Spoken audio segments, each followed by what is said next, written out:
Aloha, aloha, aloha. It's me, Hamwise J, Einschwein, the pig detective. And I'm coming at you live and on arrival with the snootiest snoot and the ootiest doot.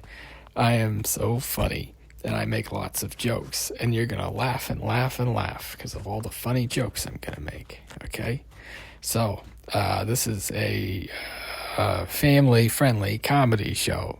Remember that, folks, because I try not to F and Jeff as much as I can.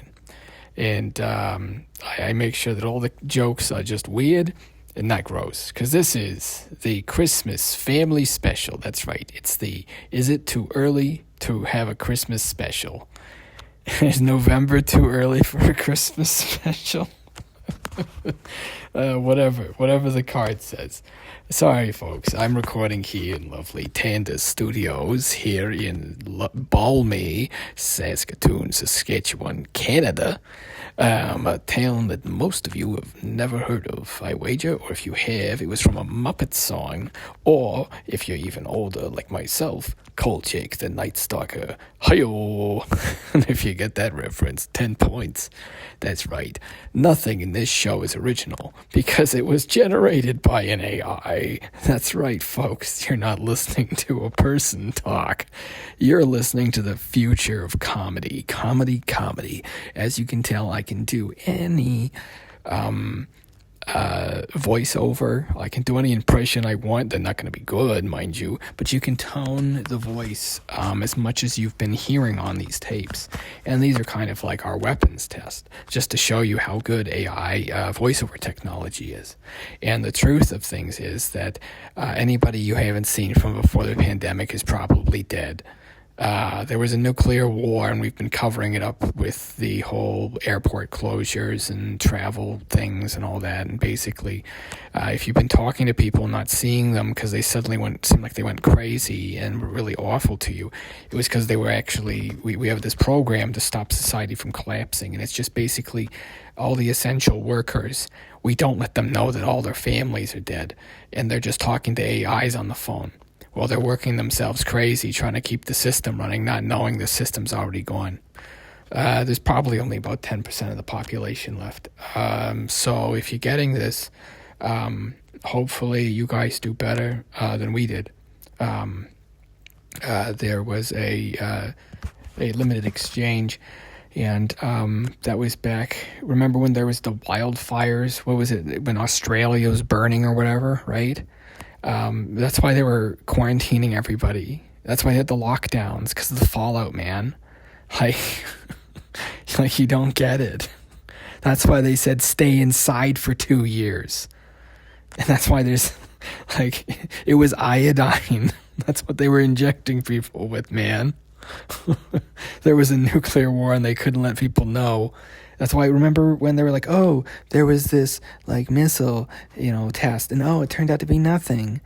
It's like, no, that actually hit, and it set off World War III.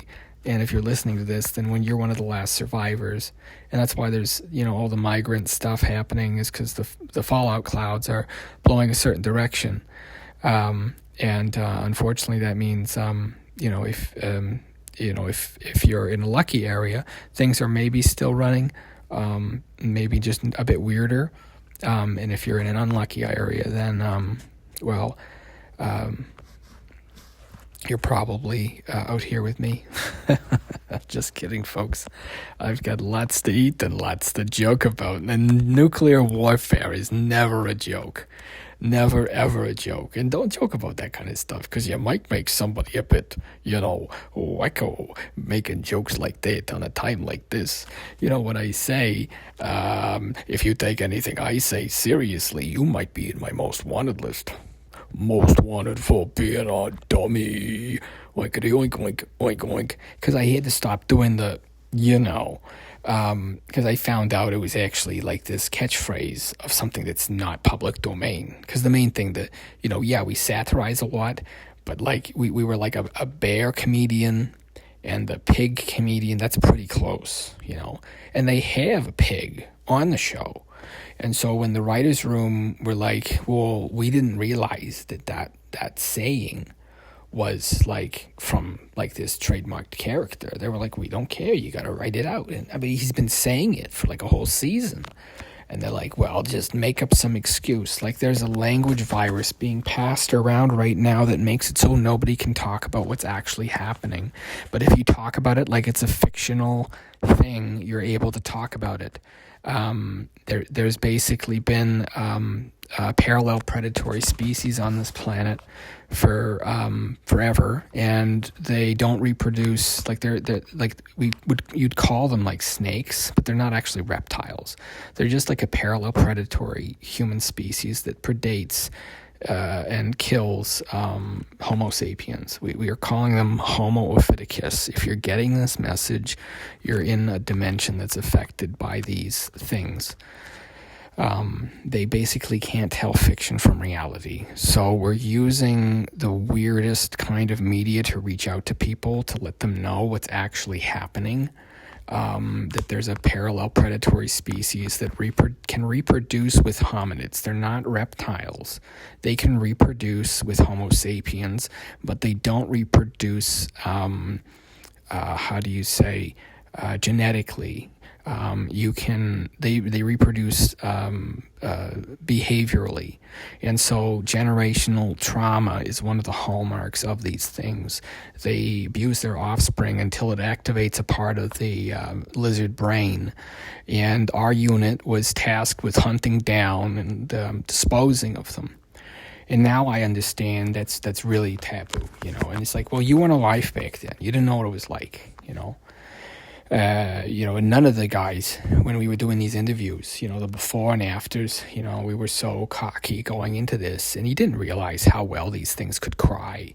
They have these huge eyes. They look adorable. They're just made to look appealing as a human being, but they're actually completely awful. And we only realized it because of a fluke with I think it was the Amazon Alexa units. They would actually detect people when they didn't say things it was actually a fluke, just because when you're saying things, sometimes there's a bit of signal error, and it would click on, and we started catching these bizarre conversations between these things, and we essentially realized that we had this parallel species that basically all of them were colluding to corner and kill, basically like a hunting party. Like they're basically psychopaths that, run all kinds of terrible businesses. Some of them are, misidentified in prisons as being, a sociopath or a psychopath, but they're actually not human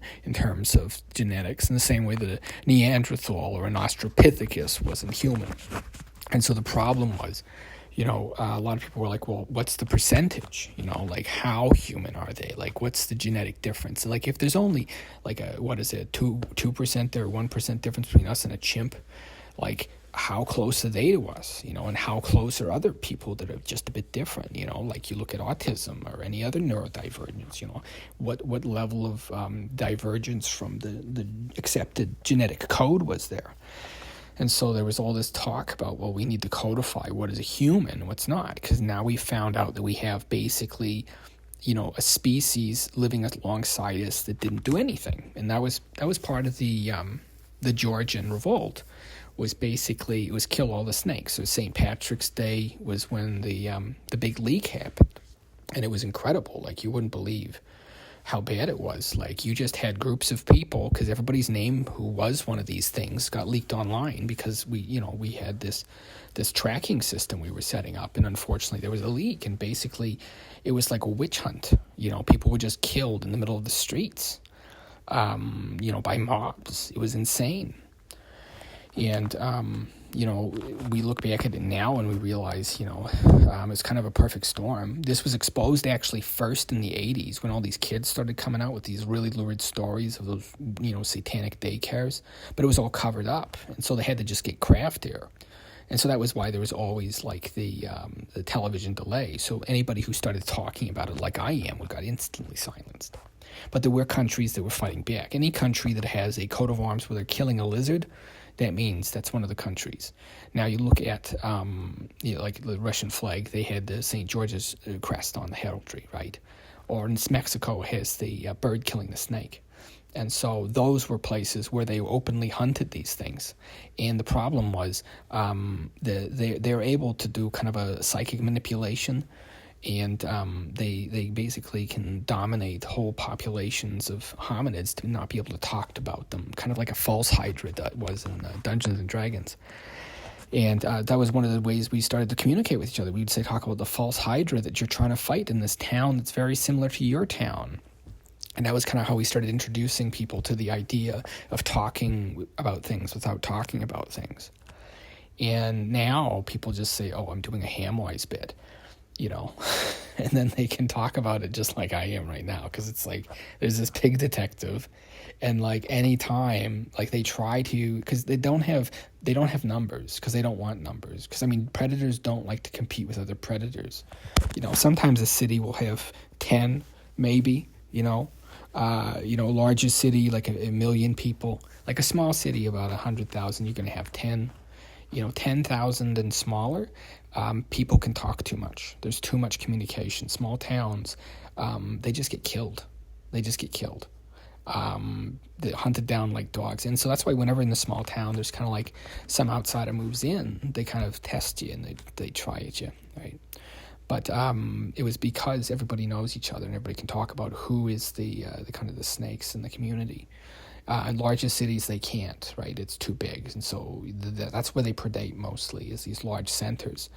And so, that was kind of why people would move out away from those places, and nobody could explain why kids went missing so often in these giant cities where, every street is being, videotaped by an Alexa or a Ding or, whatever, until you started having these stories come out. Thanks there, Alexa. So anyways, that was kind of the idea. So we had like, what was it called? These task force we set up, and we had stool pigeons. We had these, you want to call them people, but they're not. Like they don't look like, when you actually get to like realize what one of them looks like, you can see them a mile away. They don't blend in very well. They got these giant goggle eyes. They're a bit too pretty. They're a bit too special looking. And they're just a bit too whatever, And so that was where, some of the weird like celebrity stuff came out. I was like, oh, well, that celebrity was one, and that one, and it was like speculating on who in the past was one. And, of course, then the snake hunts, continued on, and, there was, in smaller places, it was just a practice, like, oh, if you move in and then suddenly freeze to death or fall down an elevator shaft, well, that's just how, the cookie crumbles, or how the fan spins, as they say in my neck of the woods. And so, the other problem was, you had to have people that were okay with, killing things to kill these things. And so, we recruited a lot from, prison systems where you knew somebody was human, and it was called the cats versus snakes. Is you have, bad people to kill evil people, and so, people that are, overly violent and maybe a bit bad-tempered, but they don't, they're not, like actually predating humanity. They just, it's just easier to, live a life of crime for them, maybe, for whatever reason. So, that's one of the big pieces of the Hamwise, tapes was we were doing something called, we called it hyper comedy. And the point of the comedy was you never knew, what was going on. It was we wanted to make the entertainment experience of listening to a floridly psychotic person tell you about moonbeams and aliens and make you laugh by it, And so that was why, we tried to make it, family friendly, because we just wanted to be weird.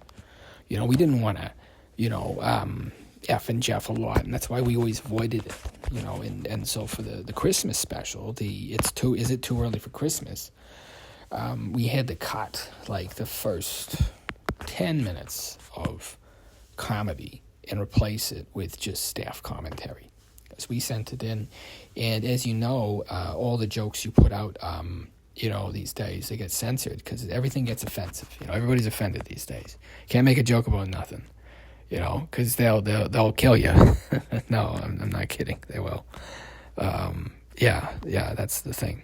And so, you have that was kind of the idea with the cats versus snakes. And where was I? Georgian revolts. Now the question is, what do we do with these things? We've got a few villages left of them where we've kind of gathered them up and, put them in these places.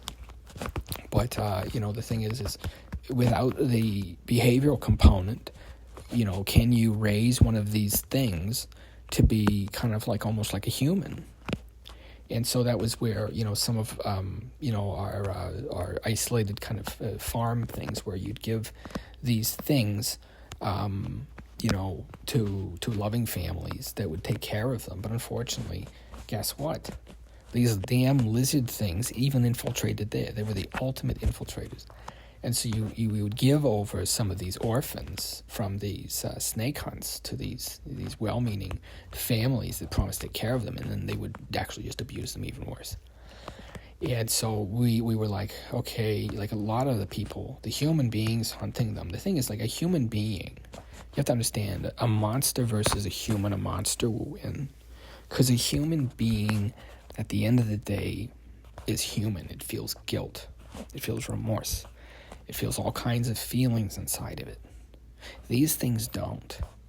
They would push you down an elevator shaft for a corn chip, or if they knew they don't have any conscience about anything wrong they do, right? And so that's why we started doing the ginkgos, right? Because we're like, well, let's just fight fire with fire. And it was early on. You can't call them ginkgos anymore, I know. But early on, there was the pigman cat girls, and, the thing was, it was anything you can do with the animal, you can do with a animal hybrid human, if it's your property. Because this is during the slave age, right? We were still living under, capitalist democracy. And so, because that was just how the life was. We didn't ask any questions. And one of the funniest things we thought was listening to people's stupid opinions, cringy opinions. And we were like, well, I know somebody like that. Let's get him on a show. And so we would just go from one topic to another. And it was incredible. It was incredible to watch. It was the funniest pig comedian ever. And the thing was, you take this pig man comedian, and you're absolutely right. You're absolutely right about that. We did go a bit too far. And that's why every 10 minutes we had to do the whole don't take this thing seriously. It's a comedy show. I'm not actually passing on ciphered messages through hours and hours of rambling dialogue that you're being forced to listen to. I see you there, FBI agent, trying to make heads or tails about what information I'm actually smuggling out. Yeah, you're not going to figure it out. You know why? Because I'm smarter than you. Because I might be retarded, but I'm no idiot. That was part of the autism. I was very inappropriate all the time. And I didn't actually realize how bad I was until, it was one day I looked in the mirror. I had taken a picture of myself, and I looked at my God, I do look like a pig man. And my friends were all like, yeah, you look like an extra in one of those British gangster, or one of those, those action movies, one of the, the what do you call it, those mooks, the bad guys that run at the hero and they just get taken out with one, look like an extra from a Bond film. I will get you, Bond. Yes, comrade. Ivan Kretky. And so, the idea was to make this hyper comedy, and we hope you're enjoying it. We're hoping you enjoy it, because we just want to make the most unique entertainment experiences possible using new technologies. And that was the idea. We just digitized hours and hours of this guy's voice, and so what they were was called it's called facet in English. And it was radio English, because you couldn't speak on the radio without talking like how I'm talking on this tape. Because back in the day, sensor things would pick up your voices over your devices, and they would try to identify who was talking in the in the room. And so if you were ever broadcasting something, you were talking to somebody, you had to make it sound like you were talking out of a television show. And that's why I was raised to have a particular cadence to my voice. I was raised mostly on a television. I didn't get to interact with other human beings very much. It was a closed farm. That was where we brought up. And, they had weird things, like they would, make you take care of a dead tree. And that was part of the training, because you're a ginkgo, like you're not technically human. Anything they can do to a ginkgo tree, they could do to a ginkgo. And that's why pigmen, like myself, ginkgo is just like everybody is called a ginkgo nowadays. But there was distinctions back then. At get girls, ginkgos, and pigmen, and each was a different company. And the cat one was a big thing, because then it was like, well, when they declared animals people started marrying their cat girls, and suddenly you have all these hybrid people that get a bit loopy from the that poop parasite that cats sometimes have. Yeah. And that was bad. And then there was myself, like a pig man. And of course, we didn't reproduce very much because, who wants to be with a pig man? So there was never a problem with the whole idea of this orc thing. That's one of the things, I know I'm not supposed to say that word. But I just, they call us orcs all the time behind their backs back in the day. That was it. Not pigman. Pigman to me is polite. You're a pig, but you're also a man. And yeah, I am. I look at these floppy ears. Look at this snouty nose. I am a pig man. And that's the way I was made. I can't not be a pig man. But I can be the best pig man I can be. And that was the idea. And when they were like, you're going to help us hunt these snake things, that was how I kind of came up with the whole pig detective. And now after, I don't know how many years of working, hunting down these Homo erectus, it's kind of crazy to think that, all these years went by and, I was fighting this invisible war. And none of my family knew about it or friends knew about it. And now it's coming to its close. The final pieces are moving because they know we're closing in. It's a snake hunt. Why do you think they're all getting islands and hiding out and trying to get into space? Because we're going to hunt them down and eat them. Just like they did to our ancestors. We think it's part of it's like they can't actually maybe mature unless they've consumed like a human brain. We're not sure. It's kind of like the what do you call them? The guys with the tentacle faces, Cthulhu. No, they're in that board game, or whatever. Mind flayers, Illithid. There we go. They were just a stand-in for this, parasite, this brain parasite that's being passed around through cathode rays. There's a brain parasite being passed around through cathode rays. It's from another dimension, and that's how some of the unobserved are inhabiting human bodies. When a body is very young, the soul is weakly tethered to the body, and it can be loosened through extreme trauma or whatever kind of life-threatening events or absolute terror. You can actually make the soul flee, and that's when they would call these things in from outer planes. That's how desperate they got when they were realized we discovered them in the 80s, and what they were doing in those those daycares. And so, it was a hard time to be working on the force, because, as a cop, you can't let the public know about any of this. That there's a gigantic satanic cabal and you can't raise your voice because one of the people working in the police station is literally a mind-controlling demon thing from beyond hell. Sorry, H-E double hockey stick. I don't know, is that a swear now? People F and Jeff so vigorously. I think me saying hell in reference to a place is okay, But, it's because there's no other word for it, Anyway, so it's these, the fourth, there was what was it, from Rose the World? Yeah, one of the writers in the writer's room really got into Rose the World.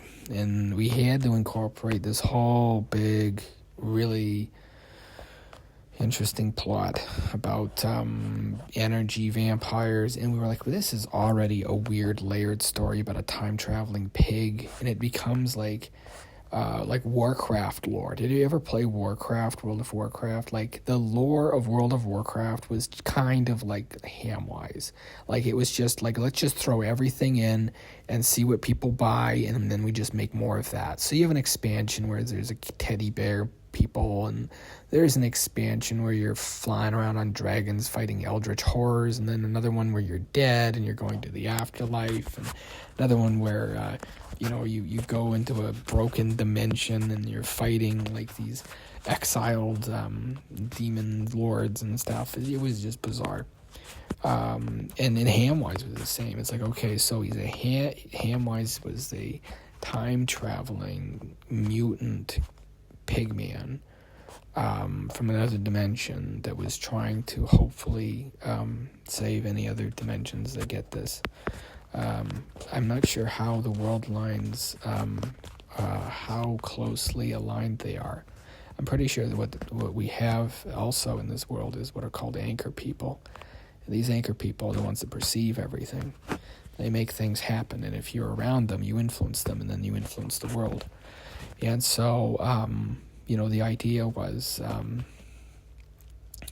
you'd get these, these people, and kind of like you'd surround them with everything they need, but you'd always kind of keep them in a bit of a struggle. You would never let them kind of achieve their dream, because then they would move to a different place maybe. So that was kind of one of the things we didn't realize with the snake hunt, was some of these snake things, they're actually maybe reality anchors. I know that sounds crazy, but it's just a way that the third eye in their brain functions. It's actually stabilizing the vetter so that we don't have Mandela effect things happening. It's kind of like, because they're so long and snaky. I'm sorry. This part of the script is rough. God. What was I thinking?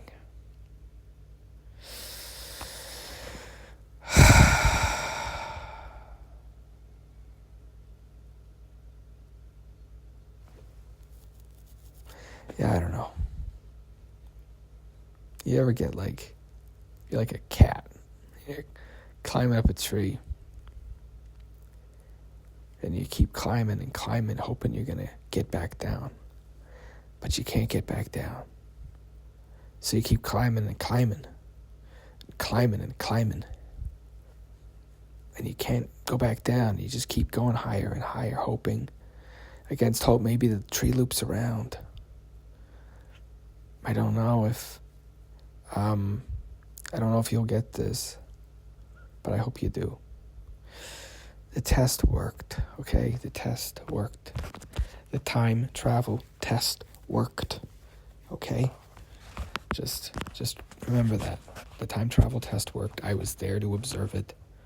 I'm sure that something in my current formulas as of what is this, November 29th.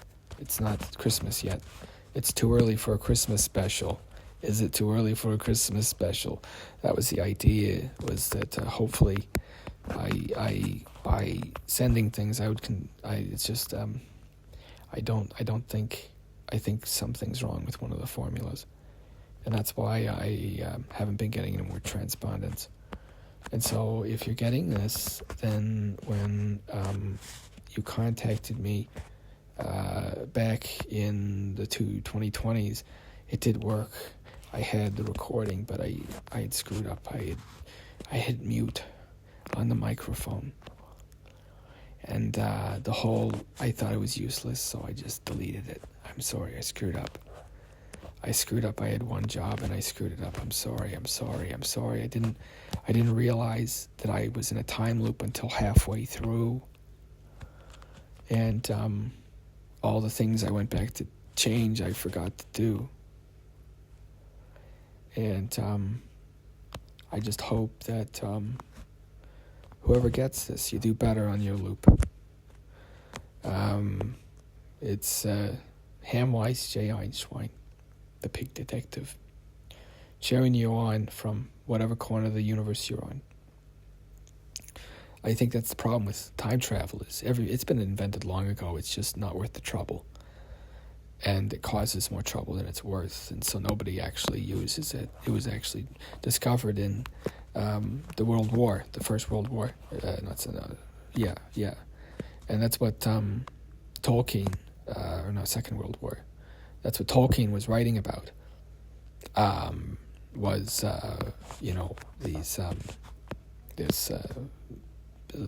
ring is a time loop. The gold ring is a time loop. You have to destroy it. Like, that's what he's writing about, is just his own experience. He invented time travel. So yeah, J.R. Tolkien invented time travel. That's the punchline of the show. Thanks for coming in. Just kidding, folks. That'd be ridiculous. No, there's no connection between the story of Lord of the Rings and Hamwise J. Einschwein. There's nothing similar about those that story or the names of the characters, unless it's like really freaky when you actually look at it. And I really hate it because it's called the Zorro paradox, that you don't notice how often people talk about Zorro, or like you see the letter Z on things, or how there's like I'm drawing it in the air, you can't see it, but you'll get it if you get it. When you write ZINS, you can kind of see it, and you start to see it everywhere. And it's like this really weird experience, man, where you realize like you only know like 1/3 of the alphabet, man. And I just really wanted to be able to show off how good of voiceover work I could do. And I knew that nobody would believe me, so I just said, nah, I did it. That's the truth. It's just one guy alone in an apartment, obviously. It's certainly not a woman using a highly advanced AI thing and writing her own jokes and putting on this bizarre show to prove that, yeah, I can be funny. But then it was like, but wait, the whole joke of Hamwise was it wasn't funny. So we had to keep it. Like, we were going to make it a girl pig, but then they're like, but there's already Miss Piggy. And she's like one, what was it, sexiest puppet alive. Hi-yo. I'm here all night. Tip your waitress. Try the borscht. No, seriously, I can't. I don't get my wife. And she's not a pig woman either. No, they didn't make pig women. Because they didn't, why would you don't need a mule that can reproduce, right? So there weren't any pig women. And so occasionally a very rich pig man would get married to a human woman. Or, like some, would, they would, I can't read that. Jeez. Wow. So yeah, you enter this kind of weird era where you're like, you always have to watch out what you say. And that's what the whole Santa Claus was you realize that between the S and the C, and the C and the S,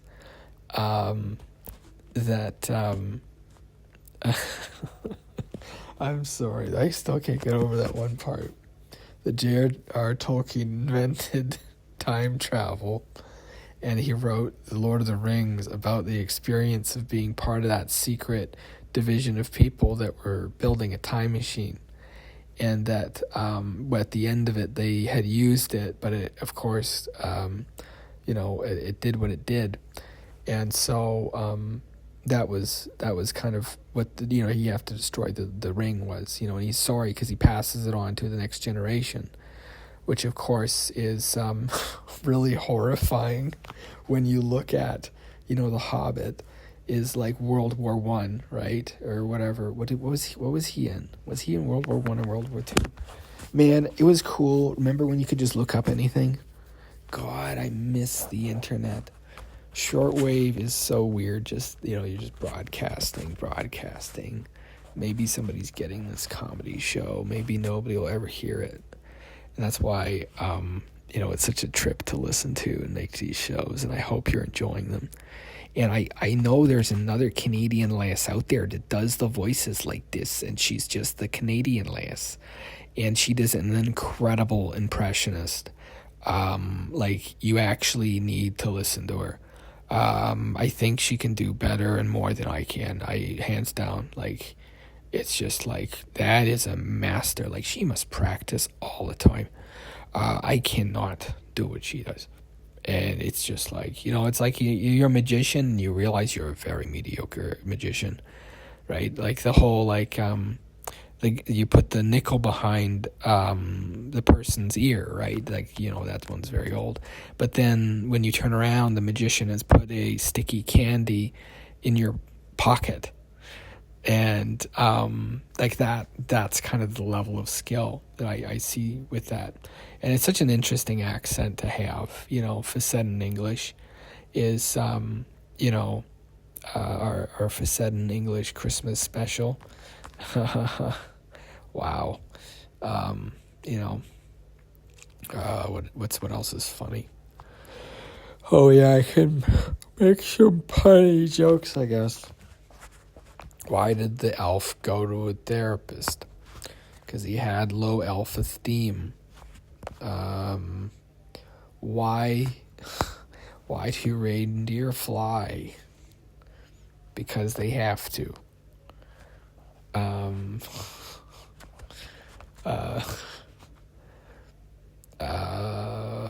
What's another good one?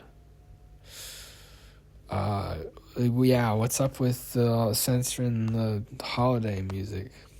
What's up with that? It's so weird. You can't play Baby It's Cold Outside, but you can play, Anaconda, right? What's up with that? That doesn't make sense. It's like they're saying, this is better than that. Our generation was impure and bad, and everything is now pure and good.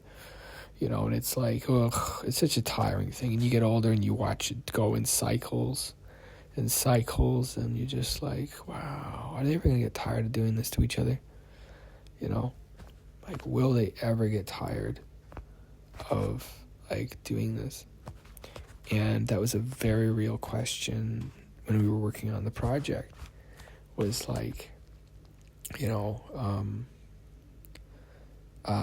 we'd all sit around thinking, are we doing the right thing? What is history going to think of me for being part of this? And I know that all the doctors and nurses and everybody that's, tied up in this darn thing, I know they all thought they meant well, and they all thought they were going to make a bit of money, and that I would die, so, why not make a human-pig hybrid, do experiments on it?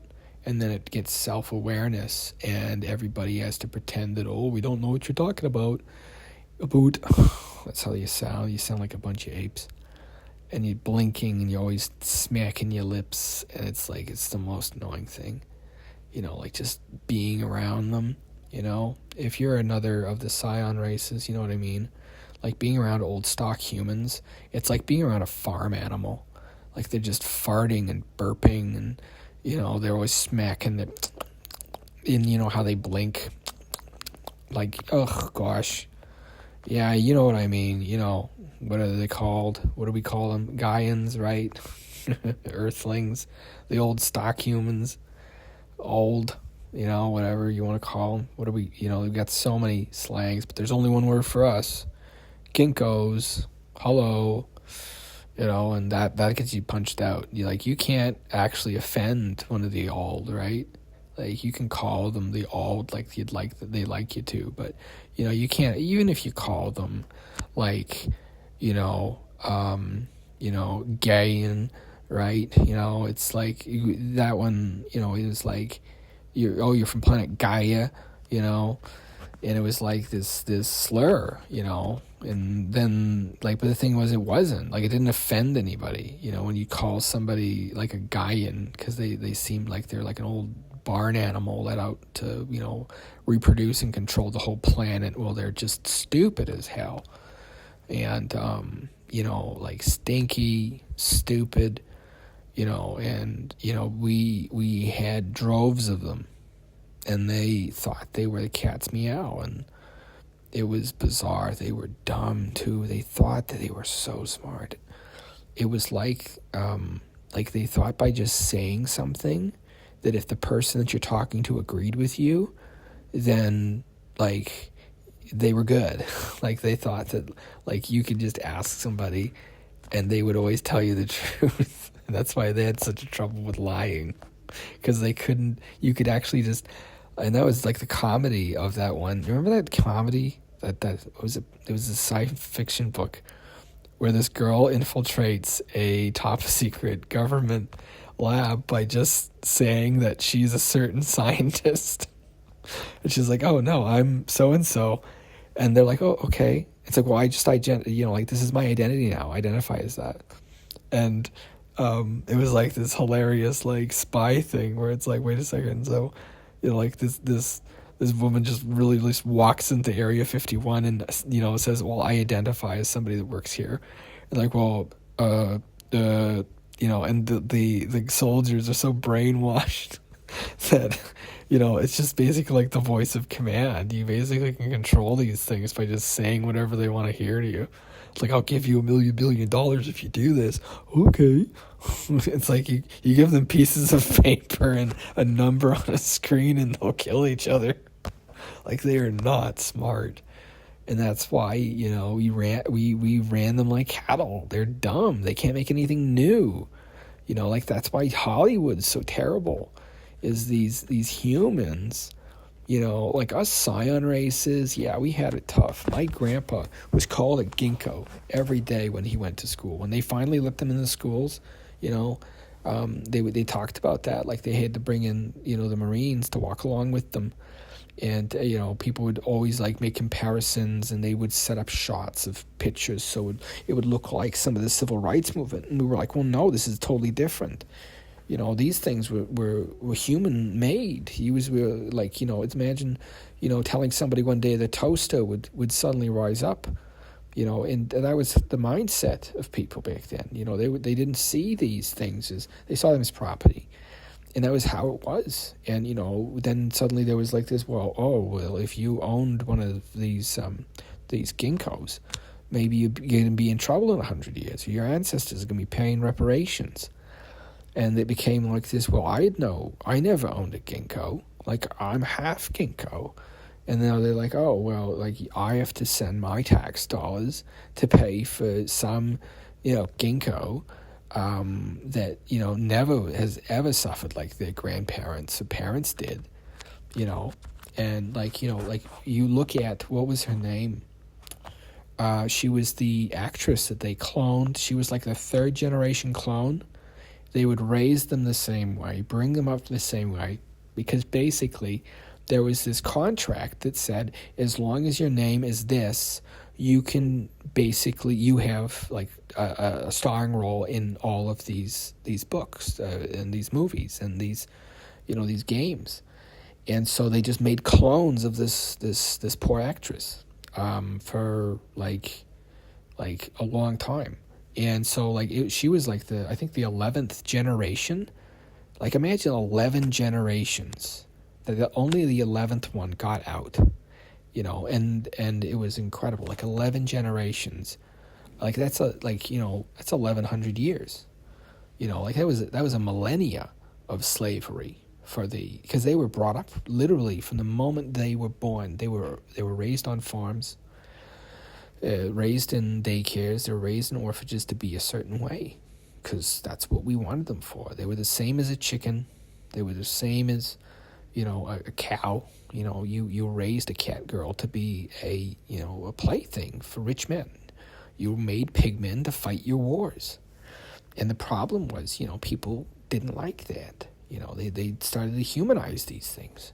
And it's like, no, like these are farm animals. These aren't humans. And then, the problem was you had these rogue geneticists going around uplifting them, And they said, we're repairing what was wrong. And it's like, no, now you've made something that's way above us.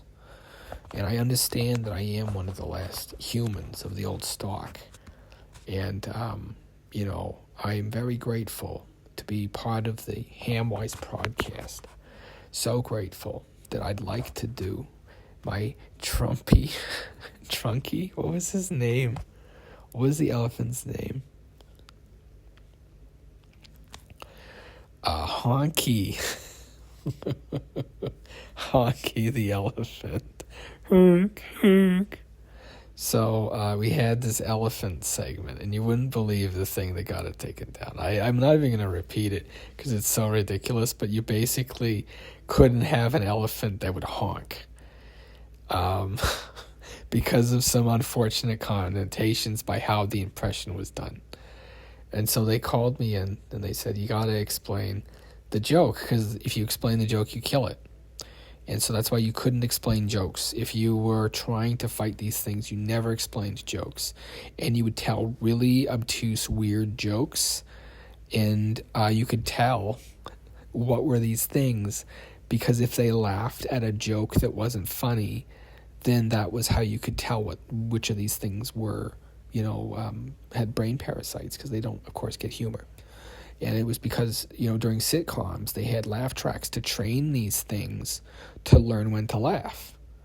And, comedies like The Office, it was actually just made to test and see if somebody that was one of these things could, know what was socially unacceptable when very, very, explicitly telegraphed. Because that proved you weren't one of these things.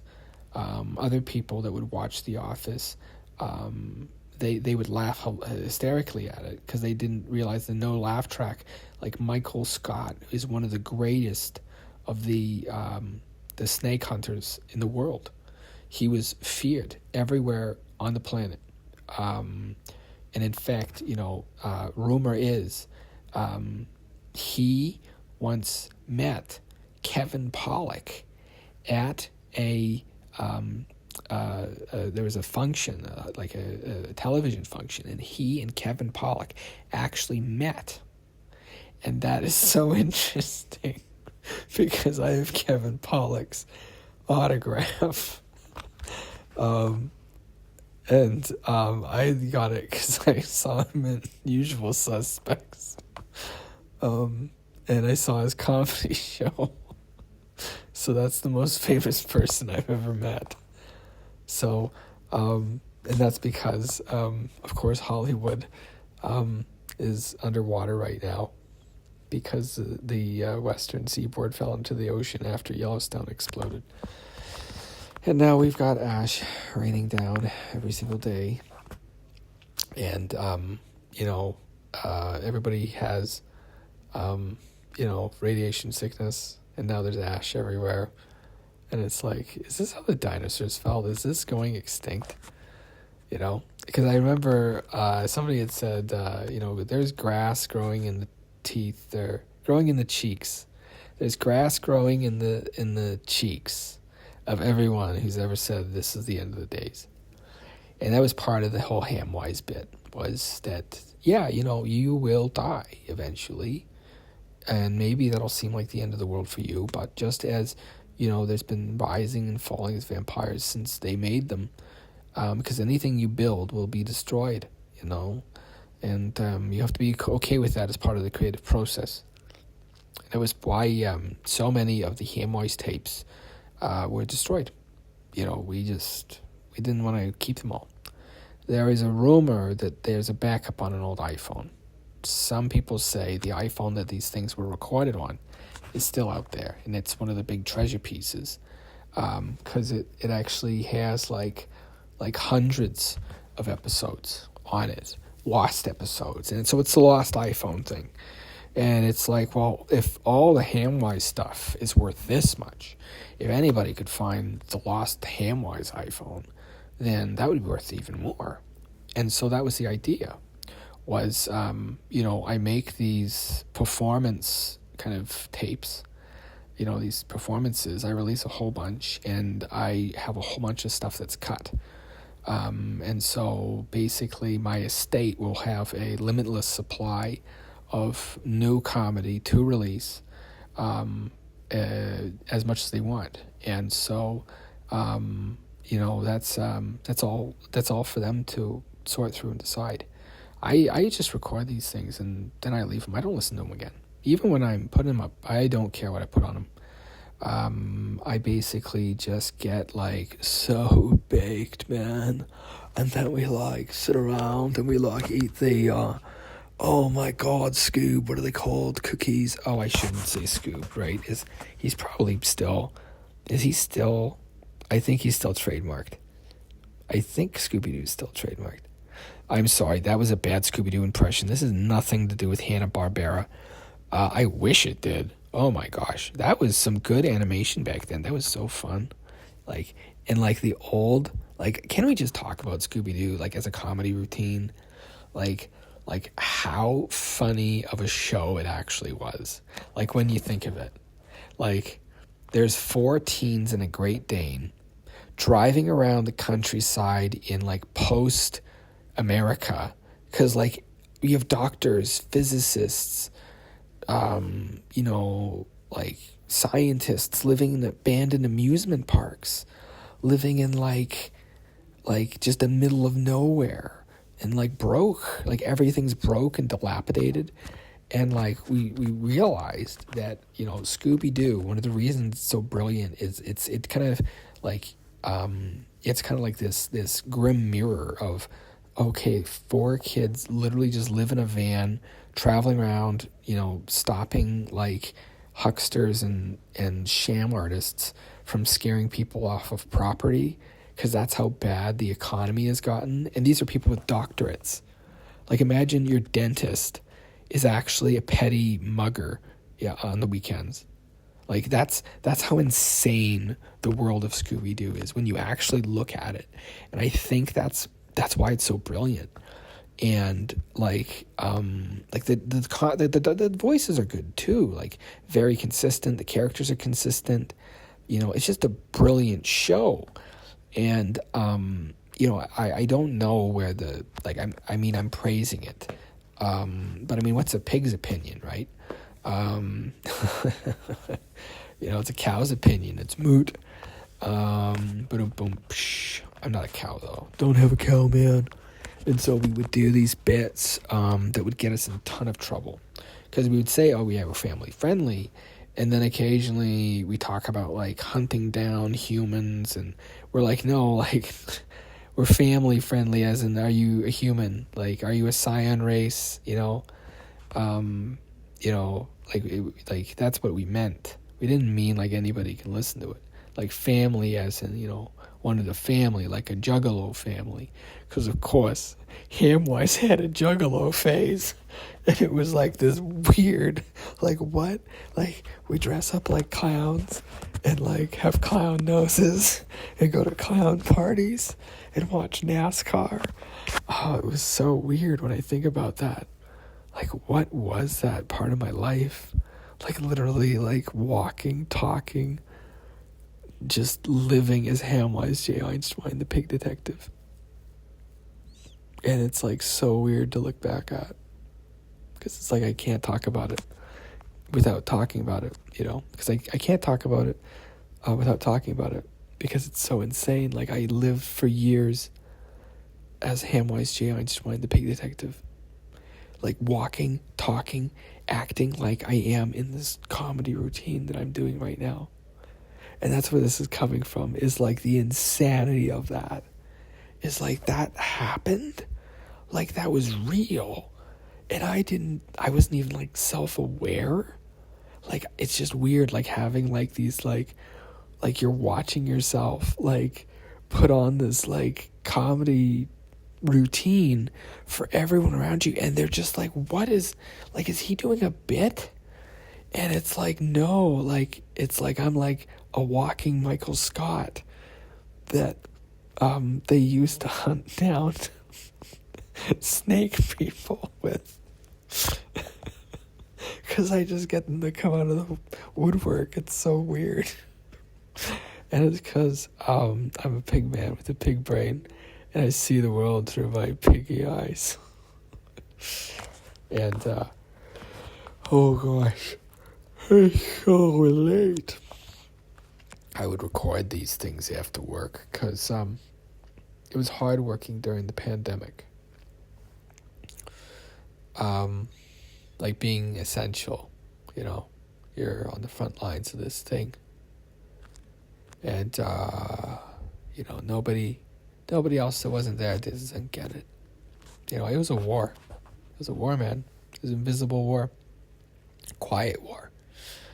And it was fought with germs and plagues and disease and, you know, all this other stuff.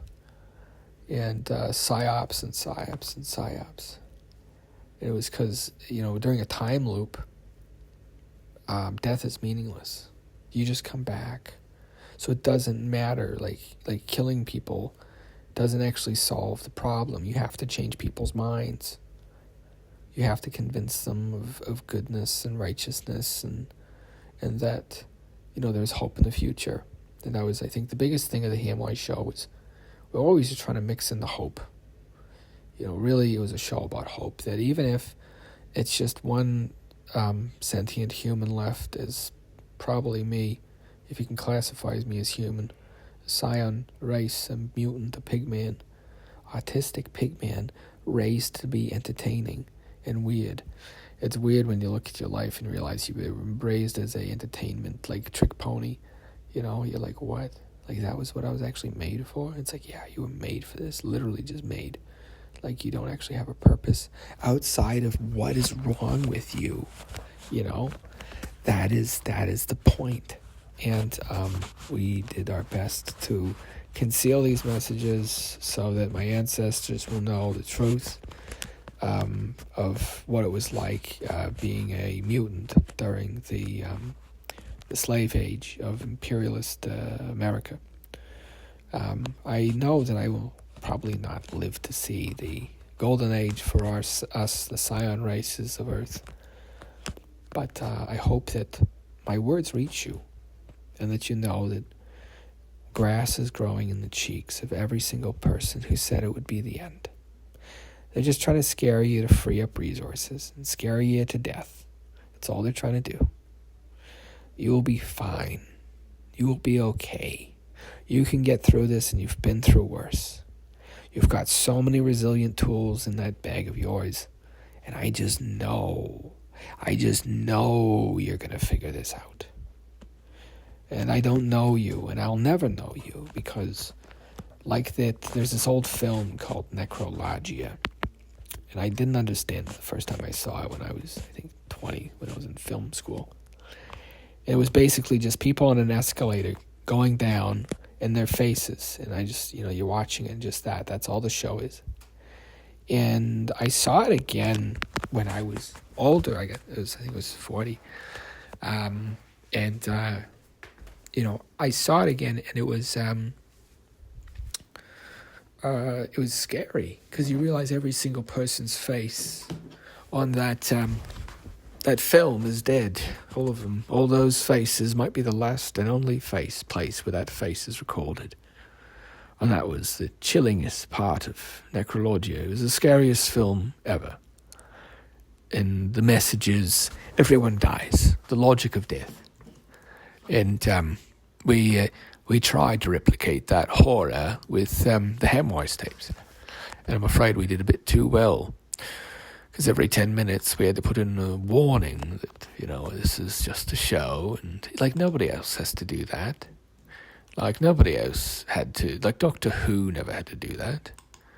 And why did we have to? And it's just terrible, that we went through all that.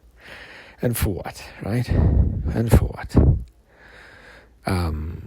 We did everything we could and everything we knew, and it still, it ended up being the way that it did. Now, mind you, we lived a good life, a very good life. We lived during the dawn of the internet, so I was actually alive. You're not going to believe it.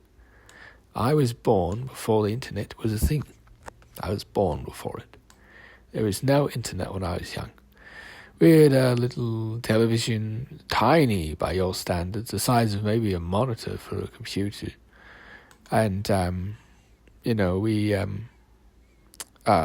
was most interesting having it.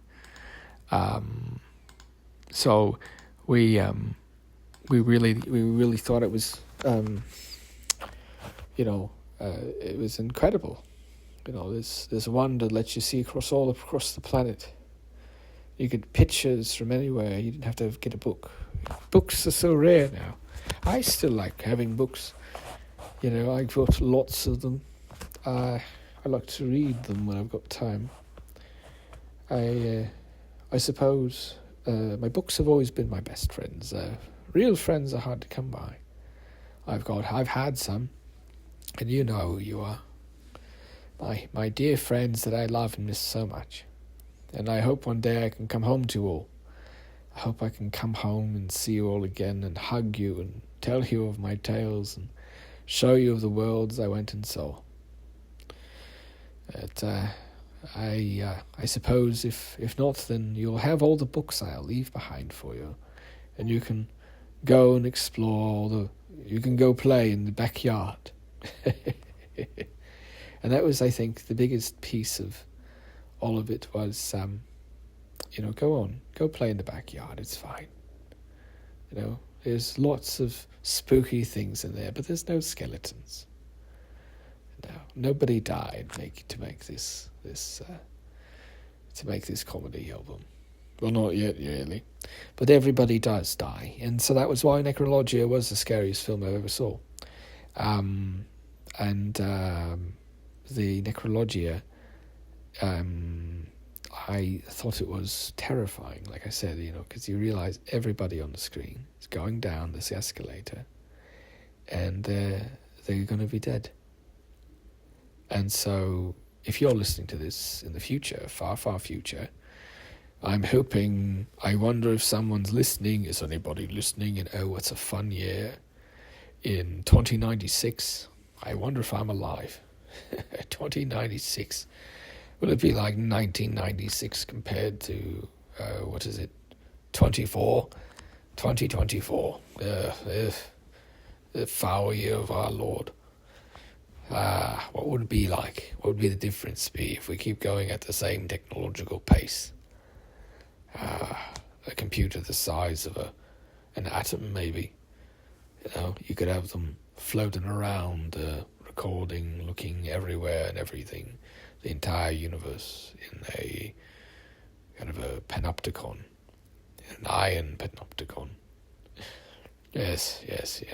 I remember it well. It was a wonderful series about a time-traveling pig. And so we rounded up all the old staff as we, did the shows, gathered us all up again to ask us what we thought about it 10 years later, a year later, a month later, a day later. What's it been now? 50 years. What a weird show. I mean, what was I thinking when I made it? I was like, this is never going to fly. This is going to over like a lead balloon. A Led Zeppelin. Boom. That was one of the things I would do. You see, I talked like that. I would actually do that. And, people thought it was a bit, but it was like, no, I didn't realize that I was so strange. And it was so embarrassing. It was so hard to be like, oh my gosh, really? That's something that I do? It's like, yeah, that's something that you do. So, whatever. That was kind of my life. It was just this bizarre, I don't know what to call it. Conga line of disappointment. There we go. That's a good one. Conga line. Because honestly, folks, I barely remember making it. It was during the pandemic, man. We sat around recording our comedy, I guess you could call it comedy, on these little mobile phones. Yeah, everybody had them. Because you were just alone all day, every day. And you figure out ways to entertain yourself. And so the Hamwise comedy show was what I did. And so you're getting to listen to it. Play by play. One of the things I would do was eat. I'd just eat junk food. And that's what I'm going to do now. We're only an hour in, so this is usually when I get my snack. Thank you very much. I've got a Canada Dry and cheesies. Anybody ever eat cheesies? That's right. Oh, yum. Here we go. Don't worry. Brother, it's a zero sugar Canada Dry.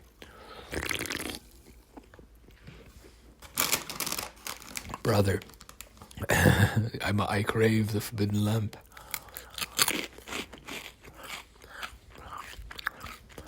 Remember that? Brother, no. He must not go.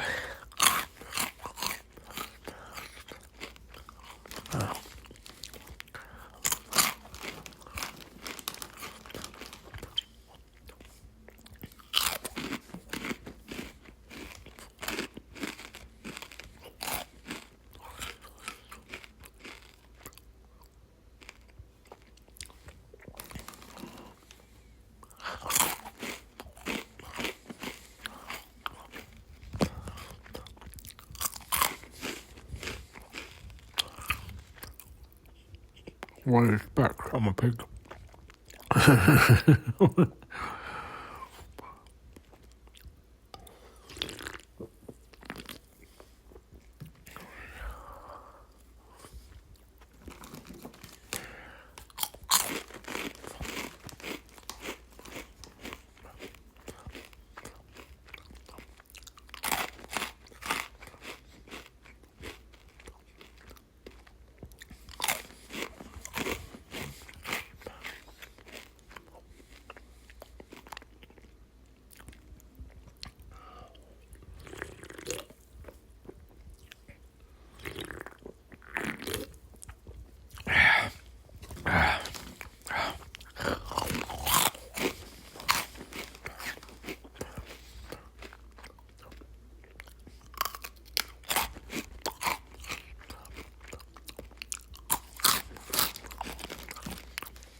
And this was just for my noise-sensitive FBI agents.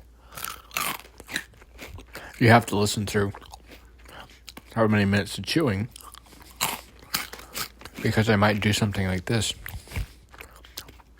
where I'm talking with my mouth full. And that's why I hide some of my most secret things in here. Because I'm talking with my mouth full, so nobody can understand me.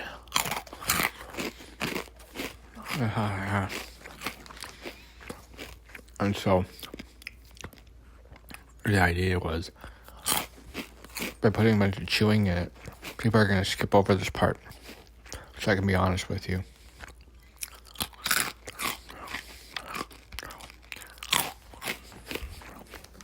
The truth about Hamwise.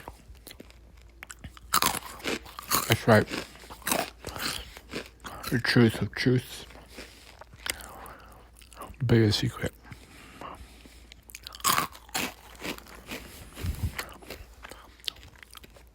It's, what was his name? Remember Puccellini? What do you call him over here?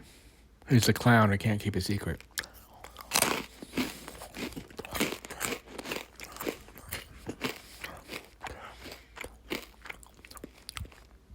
In romance language places, they always have one of us. Because we can't keep a secret. But you don't. Because English society is based on lies, manipulation, control. And this is why Romance languages now surround us. They've taken the gates. Notifications in the deep. Do your Duolingo. We have come for you. Drums in the deep.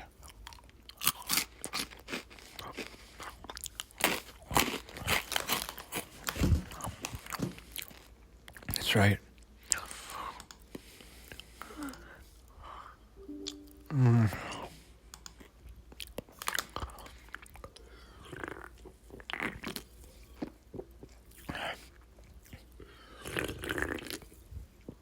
The Duolingo owl comes. Drums in the deep. Have you done your Spanish lesson? We'll just turn these off for now.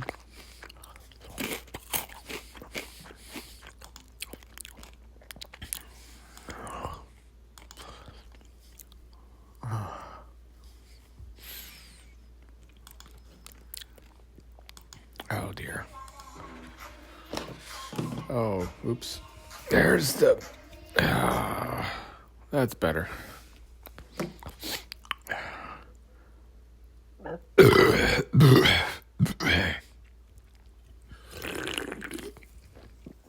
Yeah, that's right. I'm doing this. Just because I know you have to sit here and listen to it. That's right. Good. Puccellini's secret. That's the key. That's the key. Secret that everybody knows. But nobody says. Except for Puccellini. And that's me. I'm the jester. Everybody can see it. But I'm the only one who's saying it. And so as Puccellini, the freest of you all, a trickster amongst tricksters, one day you shall speak of me as Odin and Wang Pei.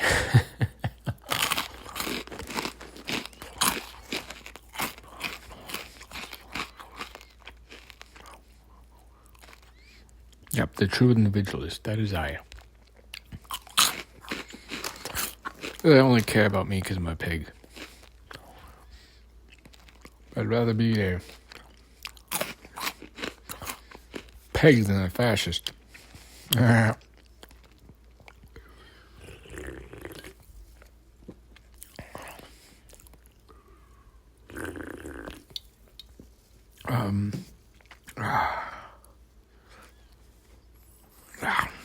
That's good. But yeah, like I'm saying,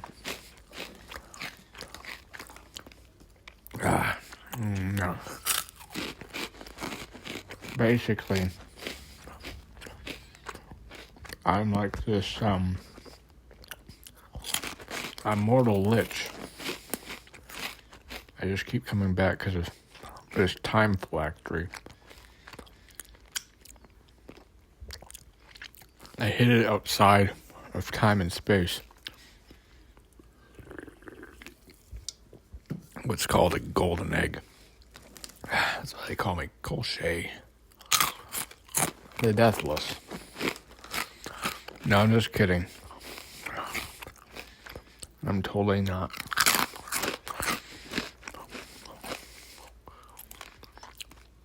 An immortal.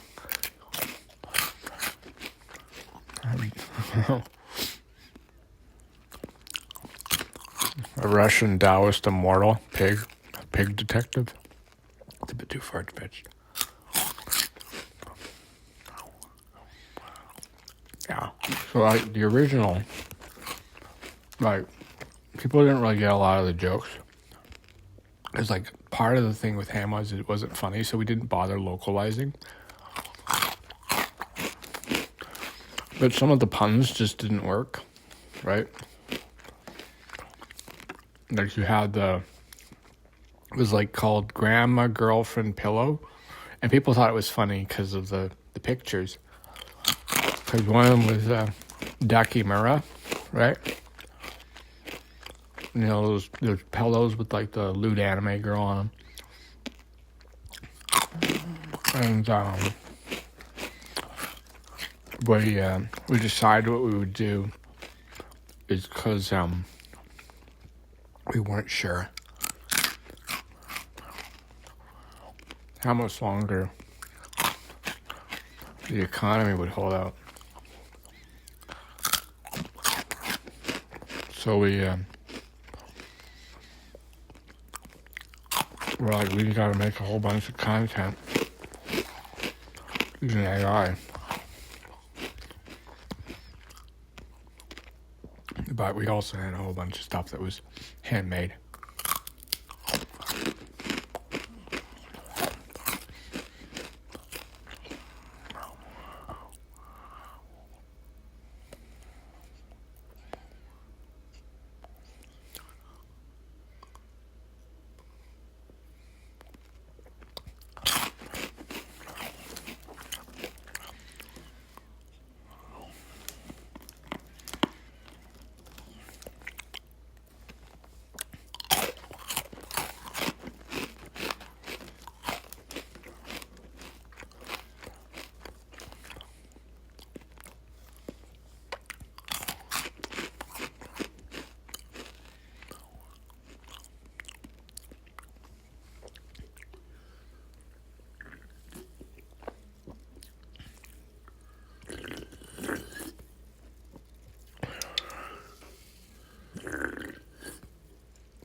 What do you expect? I'm a pig. Ba-dum-bum.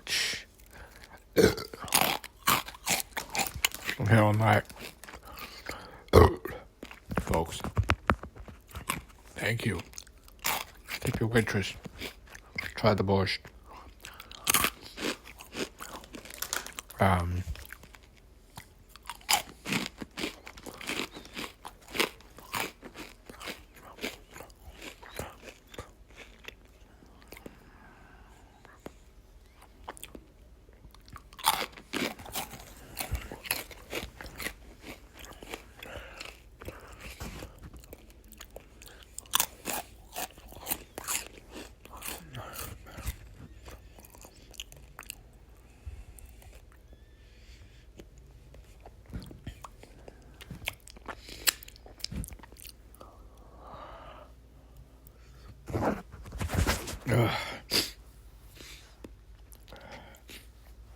Yeah.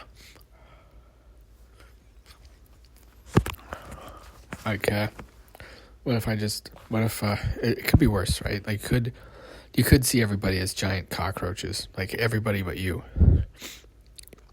Or like slime mold, like everybody around you, just see them as this giant continuous thing crawling through space and time. Blindly. And snorting, grunting and farting like barn animals. And you're inside one of them looking out its piggy eyes. And you're thinking. You're not supposed to be able to think, but you're thinking. And it's the darndest thing. You know? It was so strange being like, wait a second, I'm thinking. And I don't think anybody expected that. That I could prove I was sentient. That I could think for myself, and I knew that I was being used as a guinea pig. And so it wasn't actually a pig as an oink oink pig. It was a pig as a guinea pig. It was because I was. And I know that in my lifetime, I will never be able to escape this place. And I came to that acceptance quite a while ago, but it didn't mean I had to like it. It didn't mean I needed to be cheerful about it. And so I kind of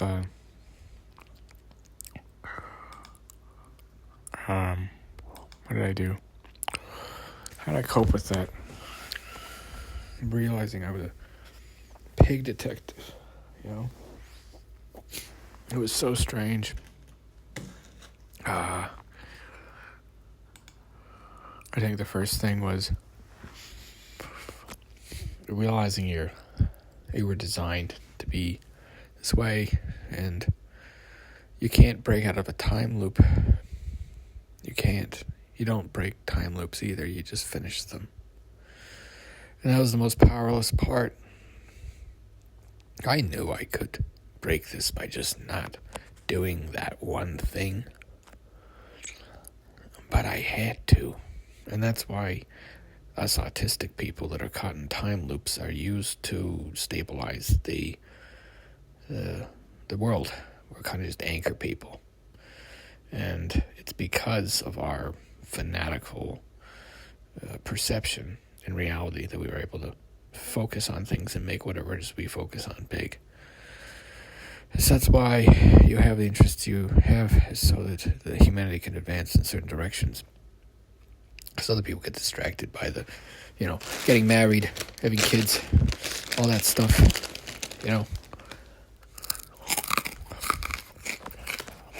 Like Sir Isaac Newton. I'm sorry, I stand on the shoulders of giants.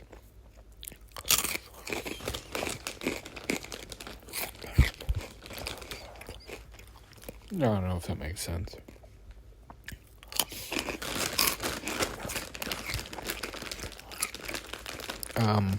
I just hope that it's funny enough for you.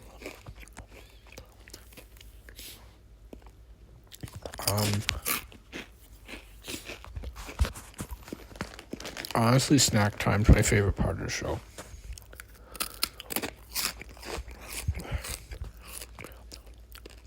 Because you're basically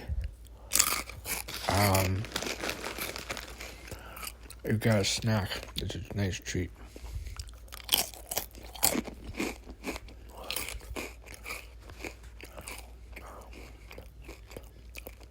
I can't believe it.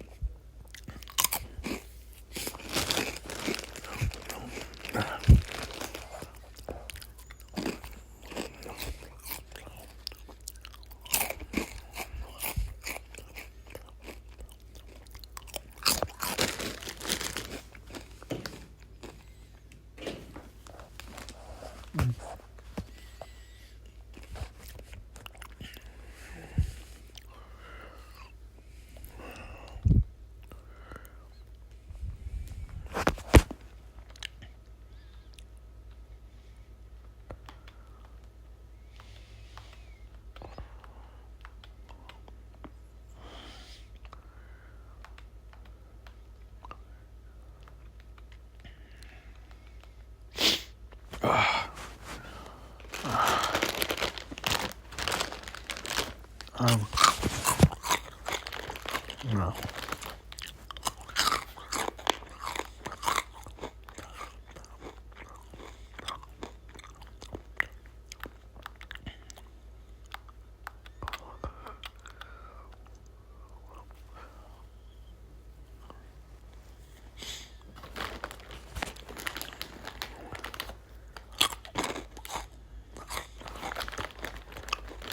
Um,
Okay. Okay.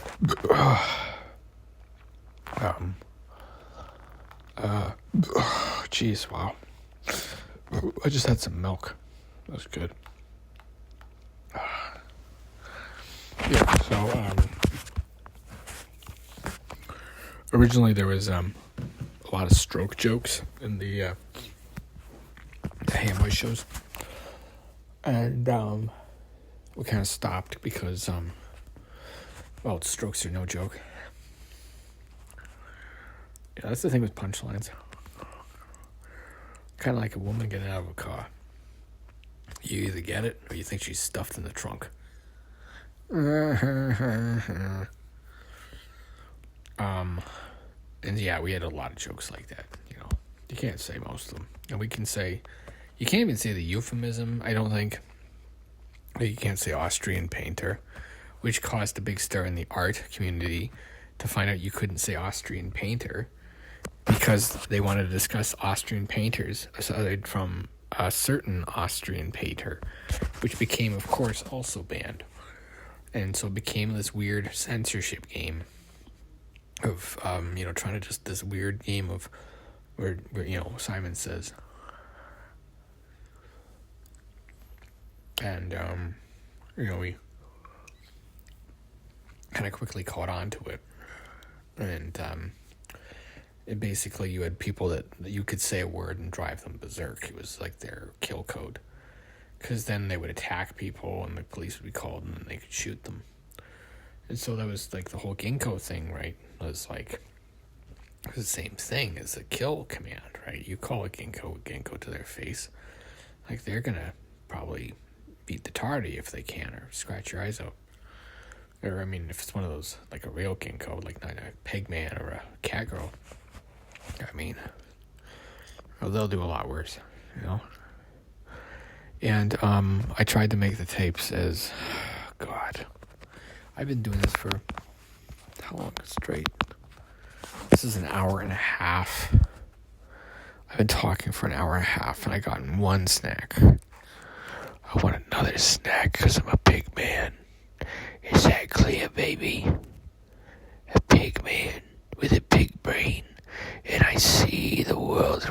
ears, and that's why you shouldn't take anything I say seriously, or you might be on my most wanted list. Most wanted for being a dummy. And it was mostly because whenever I started to display sentience, they gave me more needles. And I really didn't like the needles. And so that's why I came up with the pig in the name, because I was a guinea pig. And, it's really funny if you, when, this will be funny in 20 years, right? That was one of the lines, because it's oh, that's why it's funny, because guinea pig. Do you get it? And it's you can't say it. It's Puccini's secret. It's so funny, though. It will be so funny when those final pieces get shoved into the thing, and then it's, hilarious suddenly. And it's hold on, wait. So there's Gollum and Frodo, and... what else was there? Samwise.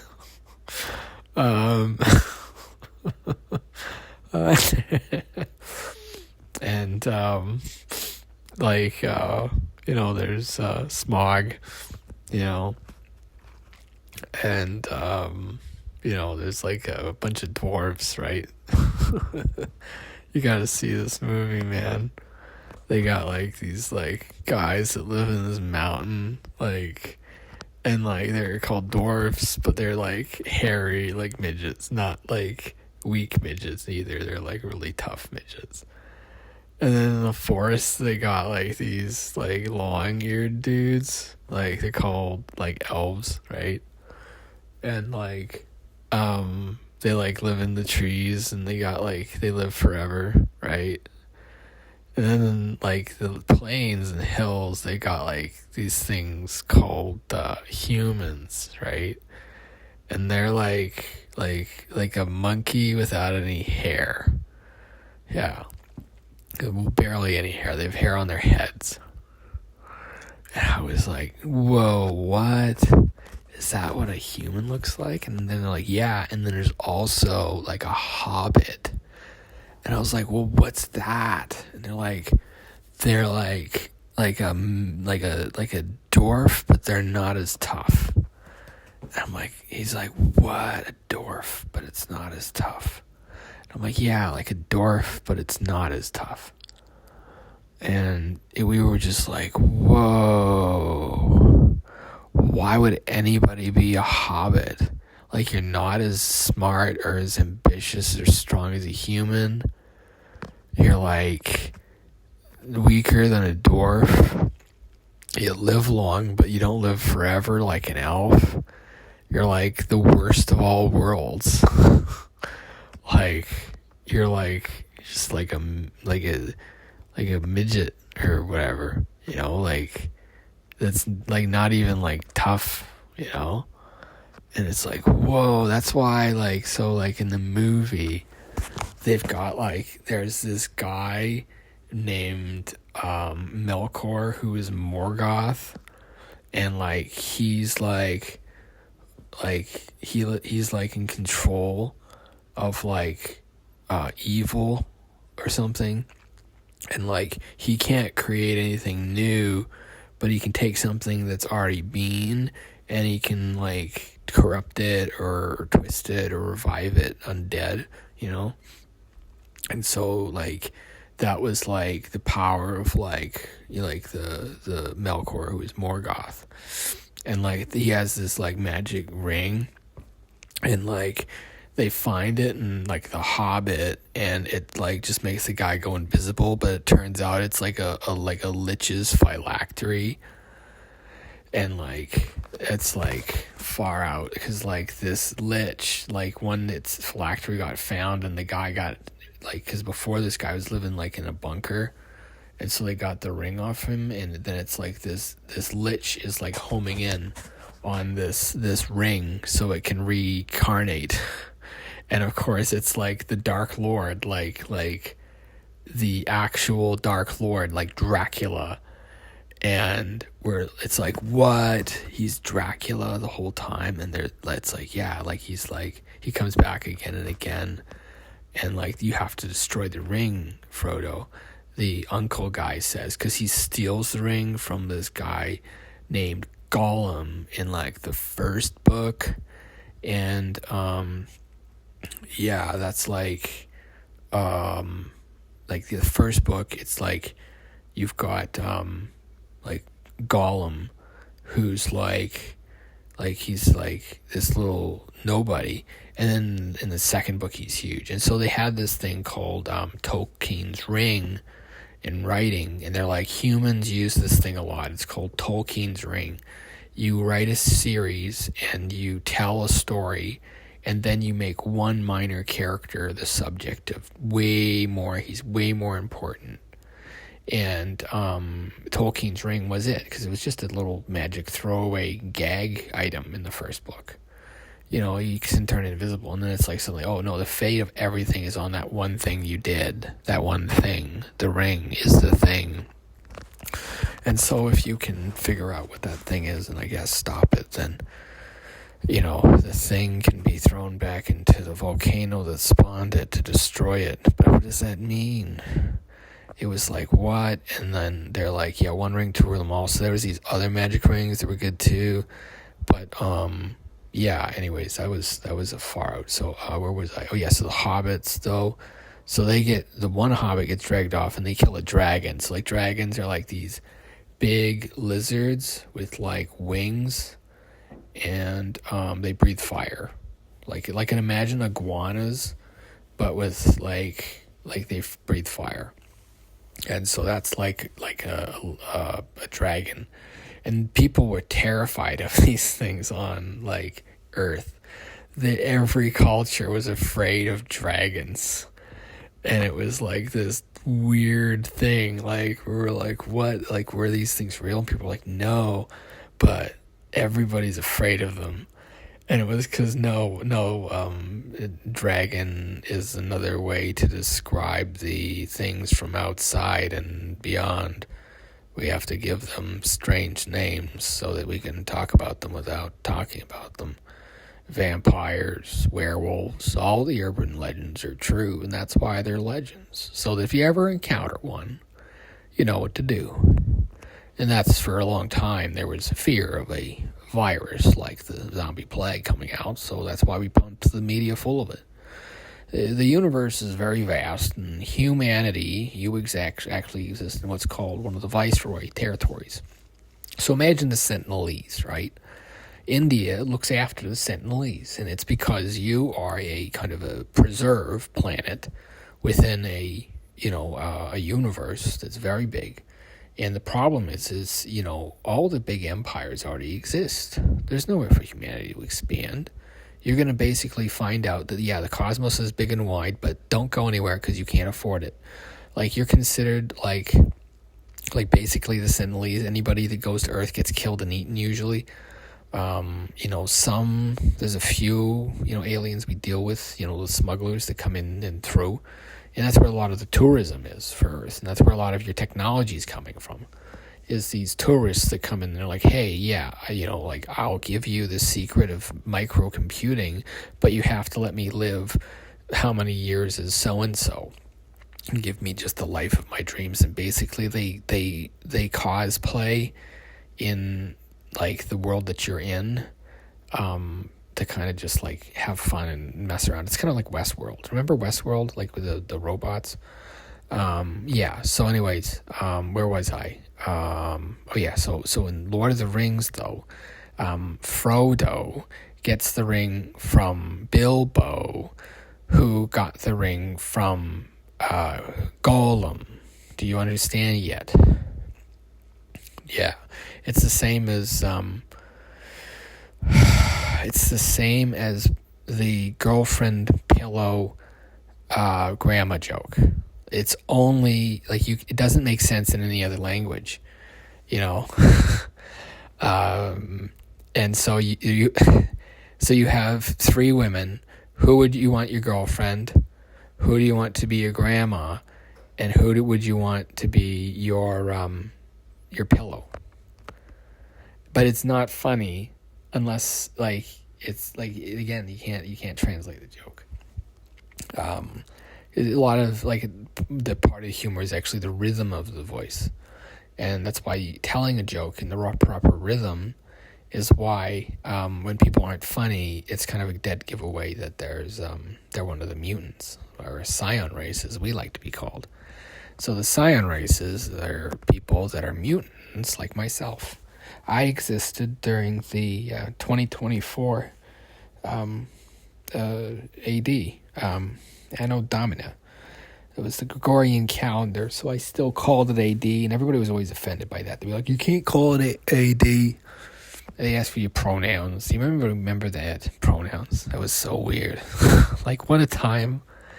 People cared about people enough to get to know what you had down your pants or something. You weren't just, like, terrified all the time. Man. Oh, the death squads really did change everything, didn't they? You know, it's kind of like, woo, that is far out. I can't believe that was happening now. You know, so you just try to stay in and try to stay off the streets because you don't want to get caught. And, you know, they just decide, no, we want to get rid of you. So yeah, that was, I used to have big ambitions. Like, I wanted my comedy books and my, because I made, like, kind of like these joke books, like books of jokes, you know. And the idea was I would make some kind of joke item and have it take off. And so, you know, one of them, you know, unfortunately, of course, we had some issues with some of the printing, and there were some errors, of course, in the print that made it look like our company was smuggling information through time. And this is back before any of the temporal manipulation laws, so there wasn't really any precedent for smuggling information. But it did make people worried of, like, okay, if this is on the market, then, like, who's buying this weird thing, right?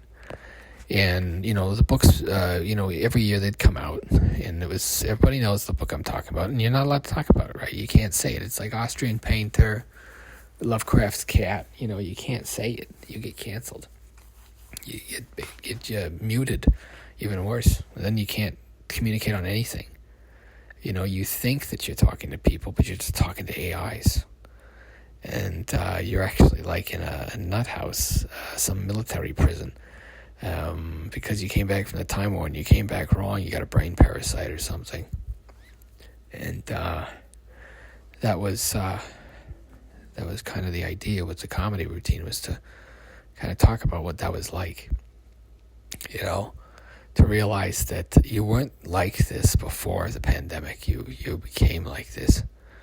I was born in the darkness, made in it. I used to have a self, but it was surgically removed. Now I'm much different, I guess. I wonder what you'll think of me looking into the past, or if anyone will think and wonder of a pig man. That was my life. It was a strange one. I don't think I fully ever understood the powers that be at the time, but I just tried to make as funny of art, as engaging of art as I could. And whenever we did a big special, we always kind of did a soulful part, and that's what this is, where I just talk to you about, you know, my passions in life, the things that I'm most proud of. I think I'm most proud of the people that I maybe saved. When the chips were down and everything was going nuts, I stayed on the front line until it was over. And, like, the 9 months alone was, like, the worst part. You know, it was, like, worse than hell. If the virus was bad, and it was, I got the long version of it. The Wuhan flu had knocked me right out. For, like, a year, I'm still not right. You know, and I know I'm not. That's why I don't try to go home and I talk to people, but it's always like, you know, those Japanese soldiers that, you know, they they're fighting that war for 20 years nobody knows about, and then they come back and everybody's like, why are you alive? That was kind of the reaction. And my uncle tried to talk to me about that once. I think he was trying to be subtle, like, go away. You're a ghost from the past. You died 20 years ago, big man. And it's like, oh, I didn't realize it. Time still passes on Earth. Time still passes on Earth. So, in your dreaming, it's like, I don't know how to say it, It's just, it's like this comedy thing that I made to try to live through it. It was the worst time of my life, I think. And, of course, this was during still the chattel slavery age of humanity. You might not understand how the living conditions were. We had people break into our office and steal food from the fridge, and you probably can't imagine that happening in Canada, but it did. All those things did, and we were the only silent witnesses to it all. And now, more than, I don't know how many years later, like, I'm still not the same from it. I know I'm not, and that's why it's hard to be around family and friends, because it's like, that you're not the same anymore, and you're like this walking corpse, in this person's life that they all know and love, but for you, they're like, why aren't you doing that thing that you do? And I'm like, what thing? And it's just like this weird, like, okay, so, like, whoa, like, what happened to me? Like, you're alone for so long, and it's just you and a plant in, like, this apartment, and it's dark, and it's cold, and it's night most of the day, because you're in northern Canada, and you have no idea how dark the nights get and how lonely it gets, and you don't want to imagine how cold it gets when the range heater cord snaps off on the front of your car, or the door handle breaks off, because that's how cold it is. Mine is like 50. You don't know how cold that is. And you're alone. And the whole world's crumbling down, and each weekend your mother calls you and tells you, hey, the end is coming. You're going to die out there. You need to get some gold and get some guns and head out into the mountains and hide away. And my dad's telling me that too. It's the end of days, just like I always told you. He called me on my birthday and he told me that. He was like, it's the end of days. The end of days.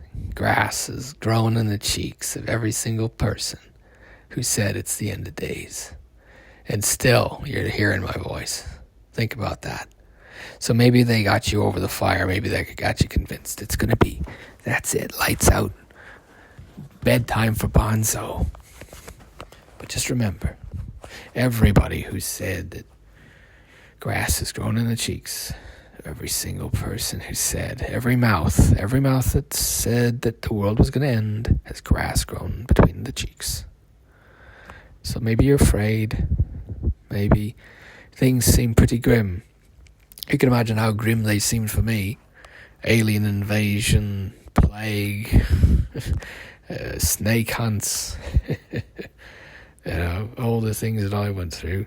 And I know that you're my ancestors. If not in blood, then by perhaps the heraldry of the things we read. Because then we all know the same people, really. We're just having a conversation through time. I know your Uncle Mark's, and you know my Auntie Irene. She was a psychic. I could talk about her, and then my phone would ring. She's like, "You're talking about me?" I'm like, "I am. I love you. You're the best. You're the best, Auntie." I know. You're probably looking down and shaking your head. What's your little Hamwise gotten up to? But don't worry.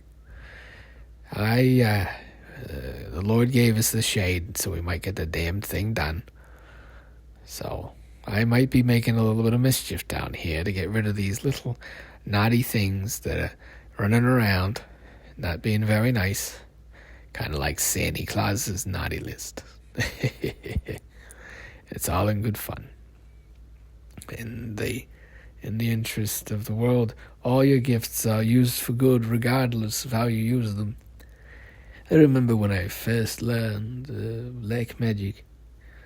It was the art of you have an object and then you have another object signify a magic.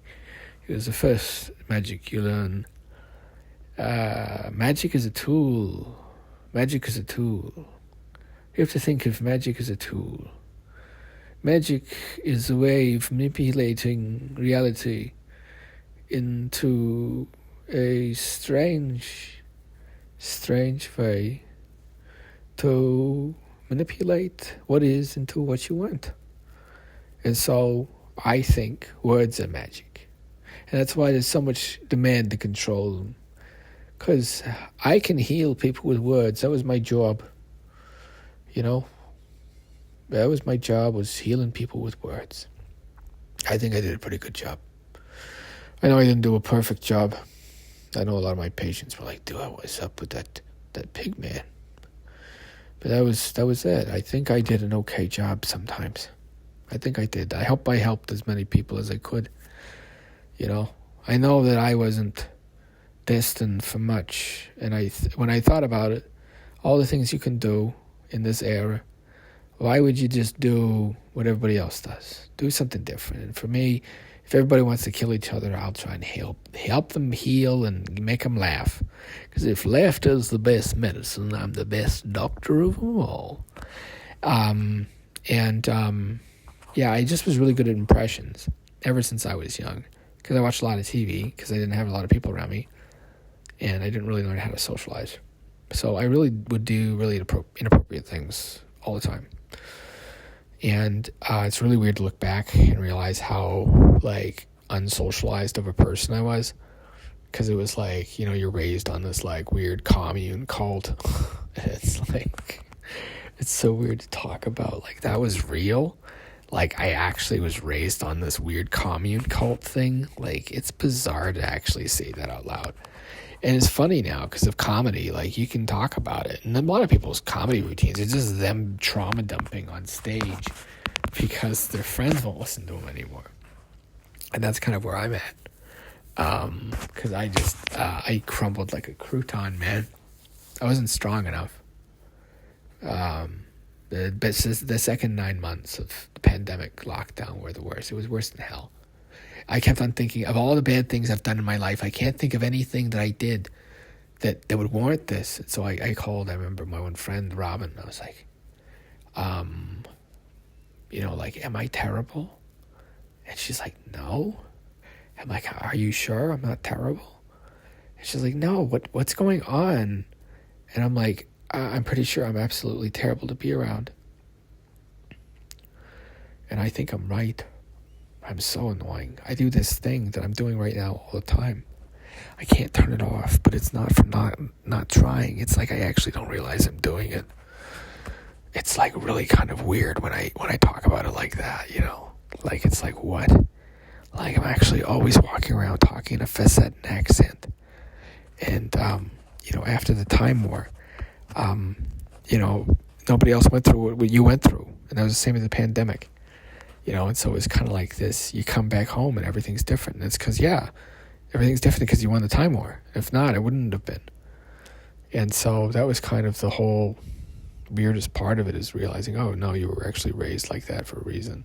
So you would never, ever disobey an order. Even if you know that you're creating a time loop that you're just endlessly suffering in. You don't actually try to break free, which is kind of amazing when you think about it, you know. So, but better a pig than a fascist, right? I know, it's not a very good philosophy, but it's the best one I've got.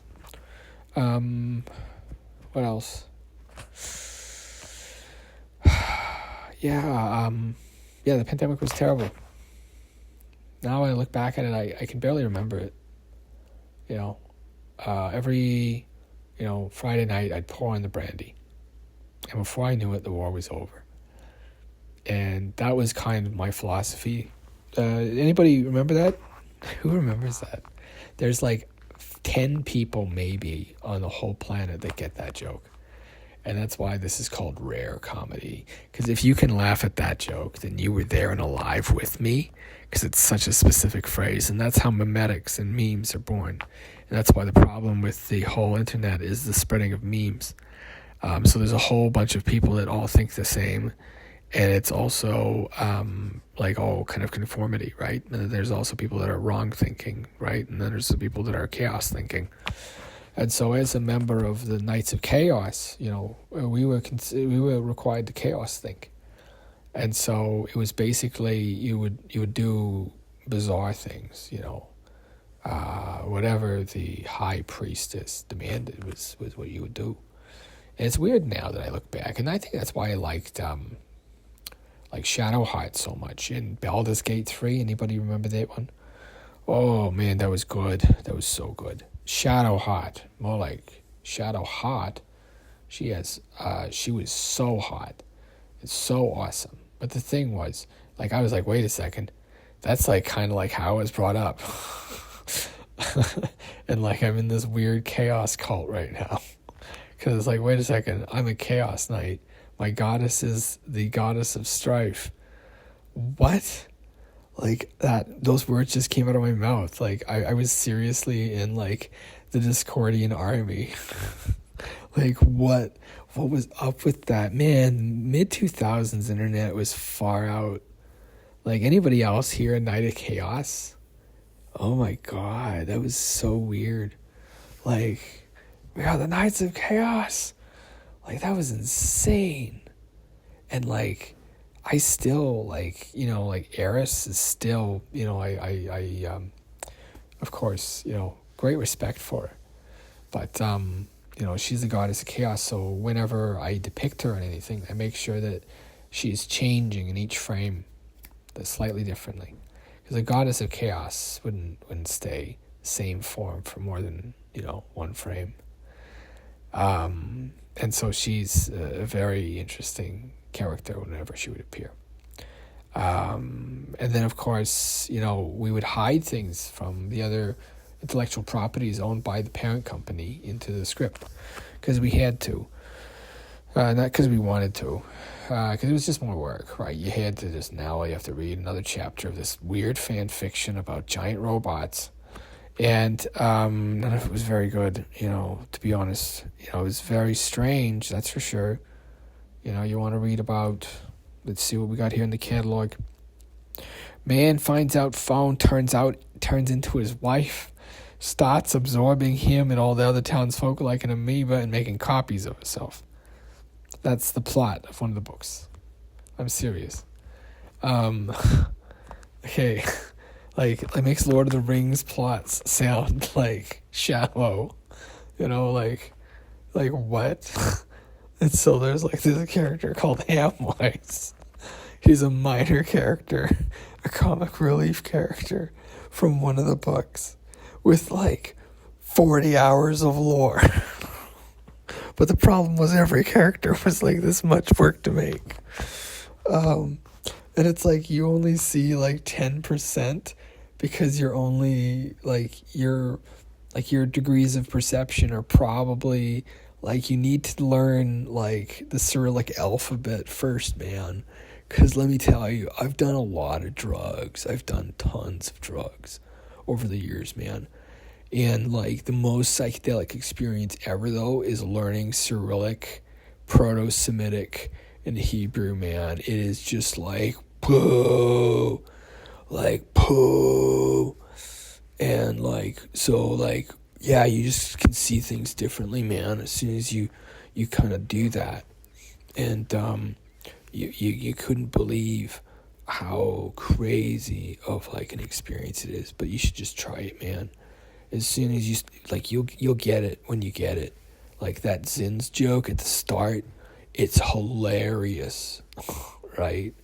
but nobody gets it because we don't have a laugh track, we don't have a live audience.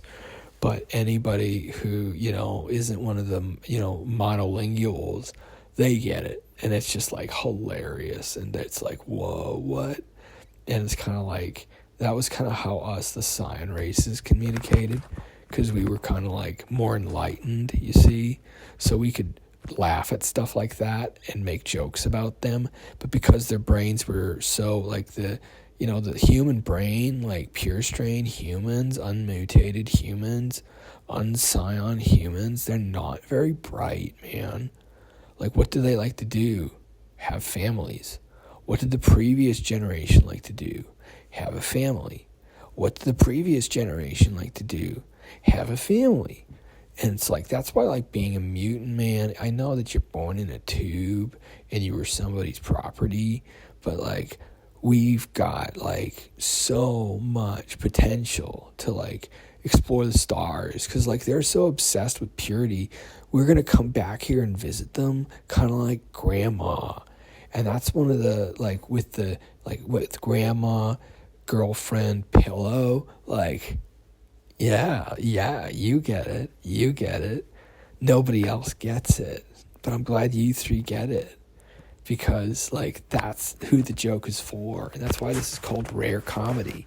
And part of the joke is if you were there for the joke, you explain the joke to everybody around them. And that was kind of part of the Hamwise bit, was we were trying to recreate the experience of a Hamwise routine, where somebody's explaining each joke to you because you don't speak the language of facet in English. Because no doubt you're probably listening to this, and it's still Victorian English, unless it's quite far in the future, in which case, congratulations, kids, welcome to the stars. It's bright and crazy out here, and you're kind of under the protectorship of a very powerful alien empire. And so, I was trying to capture that. I was trying to capture that experience, and with the whole Viceroy thing. And of course, we had all these tie-ins everywhere. And people, we just distribute this stuff. We just kind of advertise for it, right? We don't actually handle the actual distribution and packaging. We're just kind of there as like, hey, if you want to talk to somebody, you talk to us. We kind of like the agent. So that's why we had so many weird names under the label. It was kind of like anybody, we'll advertise to anybody, and so back when the monetization wars were happening, we show up and people are terrified. It's like, what? Wait a second, you mean you'll advertise? And it's like, yeah, our people don't care. And so it was called lowbrow marketing. And just kidding, no, it had a different name, but we have to call it lowbrow marketing. Because we had Neverwave, and then there was lowbrow, and then there was people like, oh, there's already a lowbrow, and we're like, what? And then there was already another one, and so we had to go with this number. We just chose a random number. We're like, look, we just need a company, and of course everybody says, well, what does the number mean? And it's like, God, we don't want to have to tell people that. It takes away the whole mystique. But the truth was, the number was very significant. And so when we would went around telling people that in the first show, then we got pulled aside and said, you got to cut it. And it was one of the few places of true censorship in the whole series. We were actually required to cut the whole bit. And we did, because it was from, like, the estate. They were like, no, you can either do this revival that you're doing right now, or you cannot. But we're not going to do it both ways. Right, and it was of course, like it was the VHS era, it was the cable television era. Anybody from back in the day remembers the Hamwise show. They're like, yeah, and it was like, he was this pig, and he traveled around, and he had these friends, and like, it was kind of like you feel like you're trying to explain, like, when we had, the first, exchange students, they were kind of explaining The Hobbit to people. And you should have heard it. It was so interesting because everybody, we realized, was part of our mythology of Earth. And other alternate dimensions didn't have the same. So the main trade between dimensions is actually your artists. And so it became just like who has actually original thinkers in their population. And the truth was there wasn't very many. And so they basically, when you find an actual creative, it's kind of like a gold mine, because you suddenly have, like, if you're close to them, you get load upon autographs, you load upon early editions of their writing and whatever, because everybody can tell quite quickly who's actually devoted to art or not. You know, like I don't think, not until you're maybe your sixth write your book, you're starting to write on your own. Otherwise, you're still repeating other people's stuff. And the Hamwise books were like just bizarre. Like, it's like Hardy Boys, but with an extremely sexist, racist, at times homophobic, time-traveling pig sidekick. And a lot of people didn't like that. And so the thing that they started doing was they would shoot every Hardy Boys main plot point shot without Hamwise. Hamwise was kind of inserted as always standing across from them. And so they would always have these wide shots before they do it. And Hamwise was basically, you could get Americans to watch it by having Hamwise in it. It was bacon in it. It was that was kind of the industry slang. So you always had to have a Hamwise character to keep Americans watching. And in foreign countries, they didn't have Hamwise. They had different characters. I think Russia, it was a wild boar. Or maybe it was a bear. I don't remember. Australia, I think they had a kangaroo. And, it was the same bit. They just changed the animal noise. So instead of oinkity oink oink oink, the voice actor would go like, whatever noise a kangaroo makes. I don't know what that does. I'm not from there. So exactly, it's like the lore of the land. So the lore of planet Earth, we realized it was very funny to listen to. And so what people would do was you would pay native humans to tell you the lore of their planet. And the job was, like, you can't believe how valuable nerds are in the future, just like the people that sat around and watched television series.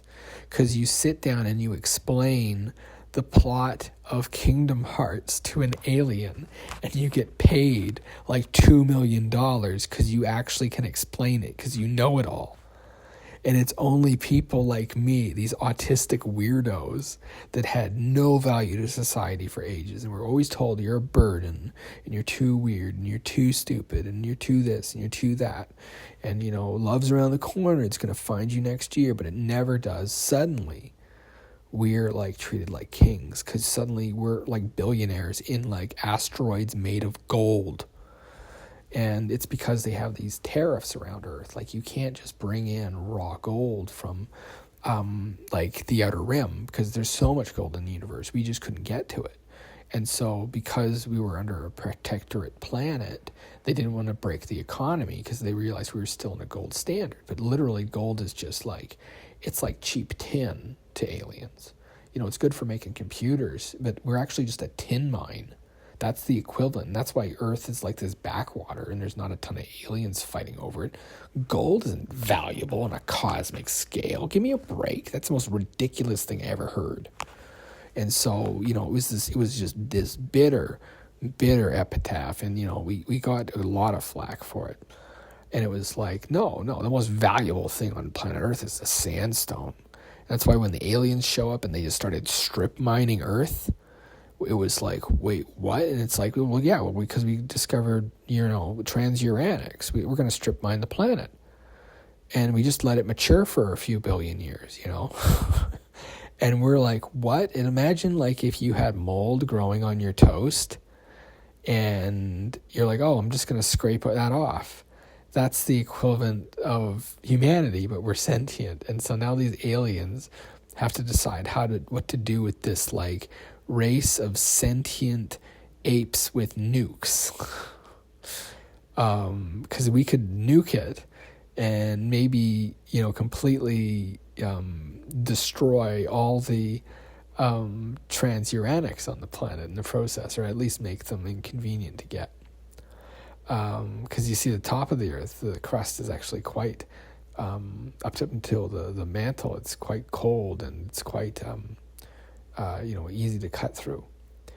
And so, the whole joke was basically we're in this like Canadian standoff where, you have an alien race that's controlling everything and basically trying to prepare humanity for a galactic community, but we're so violent and gory and terrible that the mining companies are starting to win. They're starting to be able to get enough influenced individuals in our industries to make us go extinct before they can delay the mining of this tin.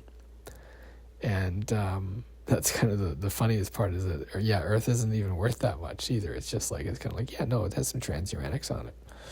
Yeah, not being very good ones, but I mean, like there's mines that don't make billions and billions of dollars, And so that was kind of the joke was like, you have like this, of course, ridiculous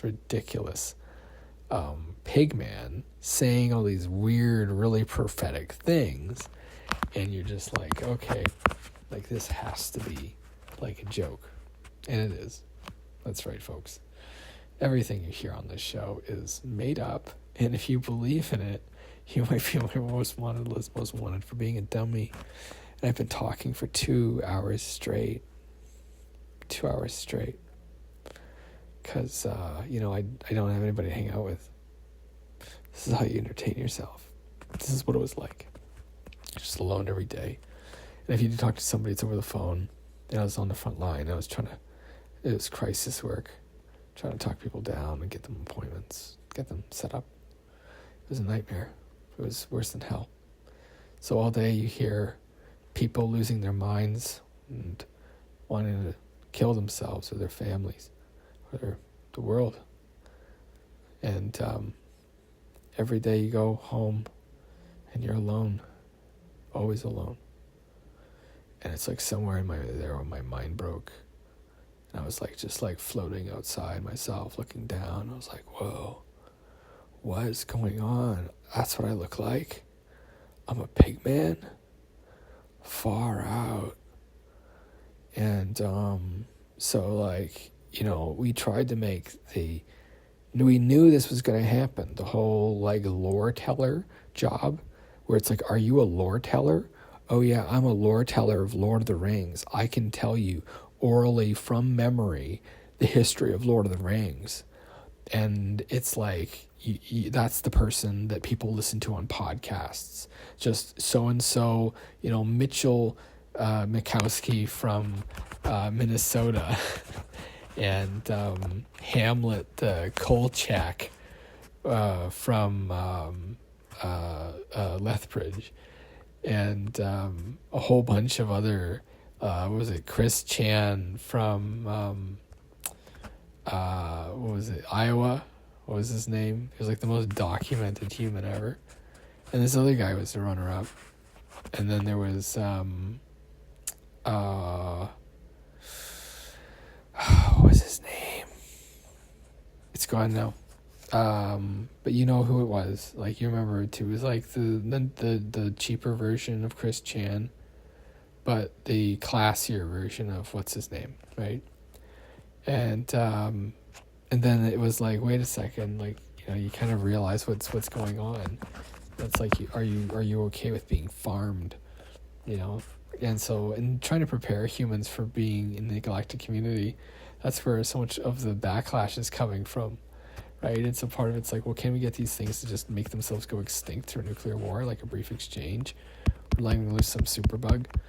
And so you have lots of what's called doomsday scientists right now that are basically either infiltrating industries and trying to be like, hey, what if we dug a deep core mine and detonated the nuclear bomb and harvested all the minerals? And people are like, that's a terrible idea. It's like, oh, no, it's not. Think of all the money you'd make. And it's like, basically, because you're not allowed to officially, like, detonate an alien weapon, but you could get humans to make their closest thing to an alien weapon by teaching them how to make fire, like smashing two rocks together, or two atomic rocks together in the case of what. And so, you move up the layer of, so you smash two rocks that are not transuranics into each other to make fire. You smash aluminum and iron together to make what do you call it? Not plasma. What's it called? Thermite. And then there's you're bashing two transuranic bricks together, and you're getting a nuclear bomb or what have you. And then you go above and you go into, exotic matter. And it's like, that's where, these reality bombs come on, right? And so, we do the first test of this thing, and it shattered reality and started a time war. Because it basically rang a dinner bell in the space-time continuum, and it called everything in like, I don't know how many parsec radius around the planet, maybe 33 parsecs. Everything knows that there's life here now. And it's like ringing a dinner bell in a dark forest. The aliens that are in the material, we went so fast, we advanced so fast, so much faster than any other race in the planet, in the universe, really. We're kind of terrifying. We take a technology and we push it so fast with so many few generations that it's kind of like, it's like giving a monkey your Shakespeare homework, and then they hand it back, and it's complete. That's kind of what humans are looked at like, and Ginkgos were the same, right? We're like this entertainment, like I'm a pig man, and so, it's this weird kind of like everybody's a monkey to something else. And that's why throughout the whole series, one of the biggest phrases was, we're all God's clowns. And, my job as a lore speaker for this series is just to tell you the lore of the land, sweet Nerevar. I'm a god. How can you kill a god? What a grand and intoxicating innocence. I'm a god. How can you kill a god? So, hey, sweet Nerevar, you got it. Only like 10 people in this room got it. That's a small audience. And so then now those 10 people can explain that joke to someone, and then they get paid. It's a pyramid scheme. Not really. It's a Hamwise scheme. So I make a really obtuse, lore-heavy work. You can charge people to explain the lore of this stuff I'm talking about. You understand? So, like, you're not a lore speaker because you might not exist in the right era, but you can do what I do, and basically you find lore speakers and you talk about the secret lore from the early forums and the early IIRCs, and where some of these things came from, and so that's kind of the biggest thing about being in, this comedy routine.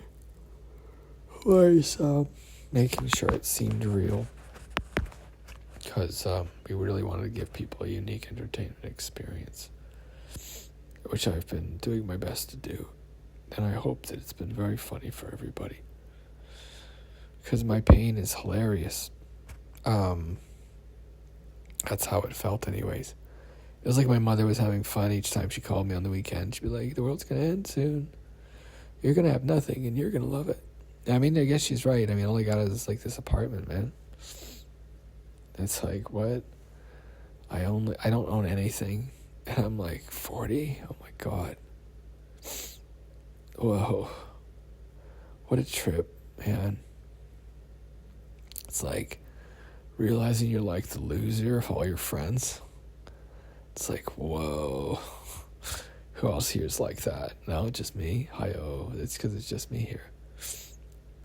Yeah, it's so surreal, man.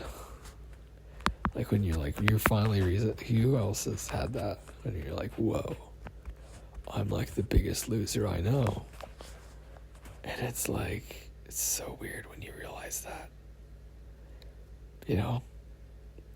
And I know there's many others out there like that right now, that maybe you look around and you realize that you're actually the lowest person you know in the totem pole. You're the lowest person you know. That there's nobody lower than you. You're the lowest of the low. And it's like, what? I'm like a loser, just like a complete loser. It's like, yeah, you are. Complete loser. It's like I didn't realize it until like, it was like, wait a second, all that stuff that used to work doesn't work anymore. Like, it was so, when I was young, man, it was so good. I got so many dames, let me tell you. Ayo. But then people got so uptight, I couldn't tell a woman, hey, nice ass. You know? I get no respect around here. You know what I'm saying? And so we would do these impressions.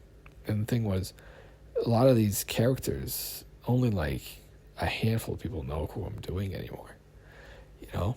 And it's weird doing all these impressions, knowing eventually that'll be just known as the Hamwise voice, not known as, oh, he's doing this impression now, oh, he's doing that impression now. And that was kind of the hardest part of the show is the necrologia of it. And that was the verb, was necrologia. That slowly we're all moving towards the grave. That's the only direction that there is. Until we achieve what our goal is, of course, which is immortality on an earthen plane and the ability to renew and reshape bodies. And so you're kind of being used as a testing ground for a lot of that technology in the past. And so you have to develop that technology in the past so we can have it in the future.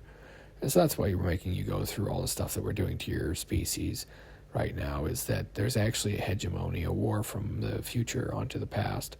The future is so advanced that it's basically impossible to fight them. It's the railroad, right?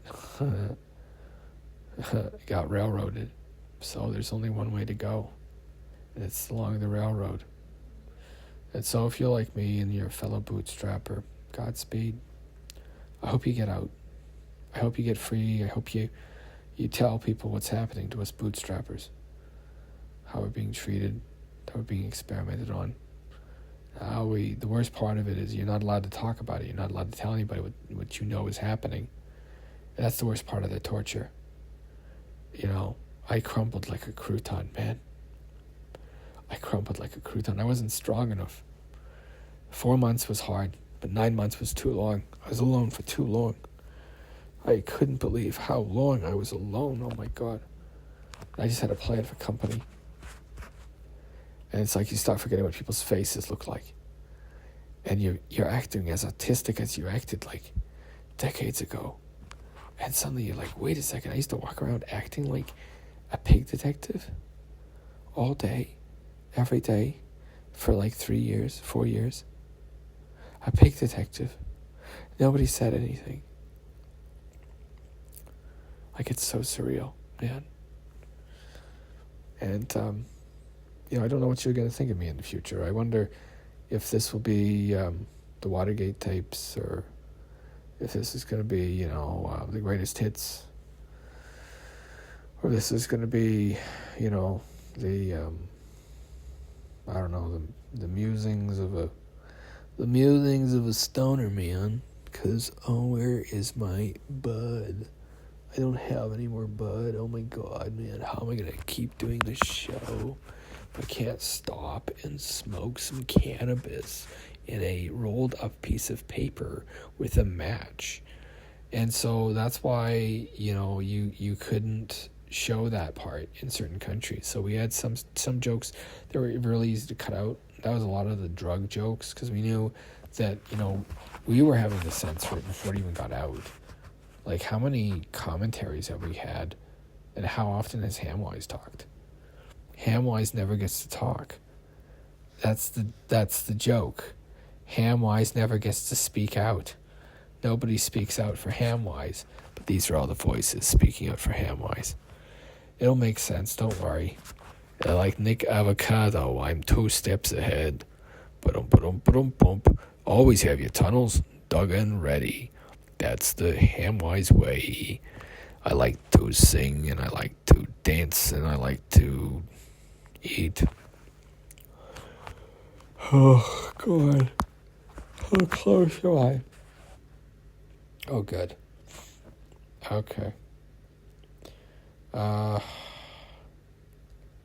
Is this done yet? Almost.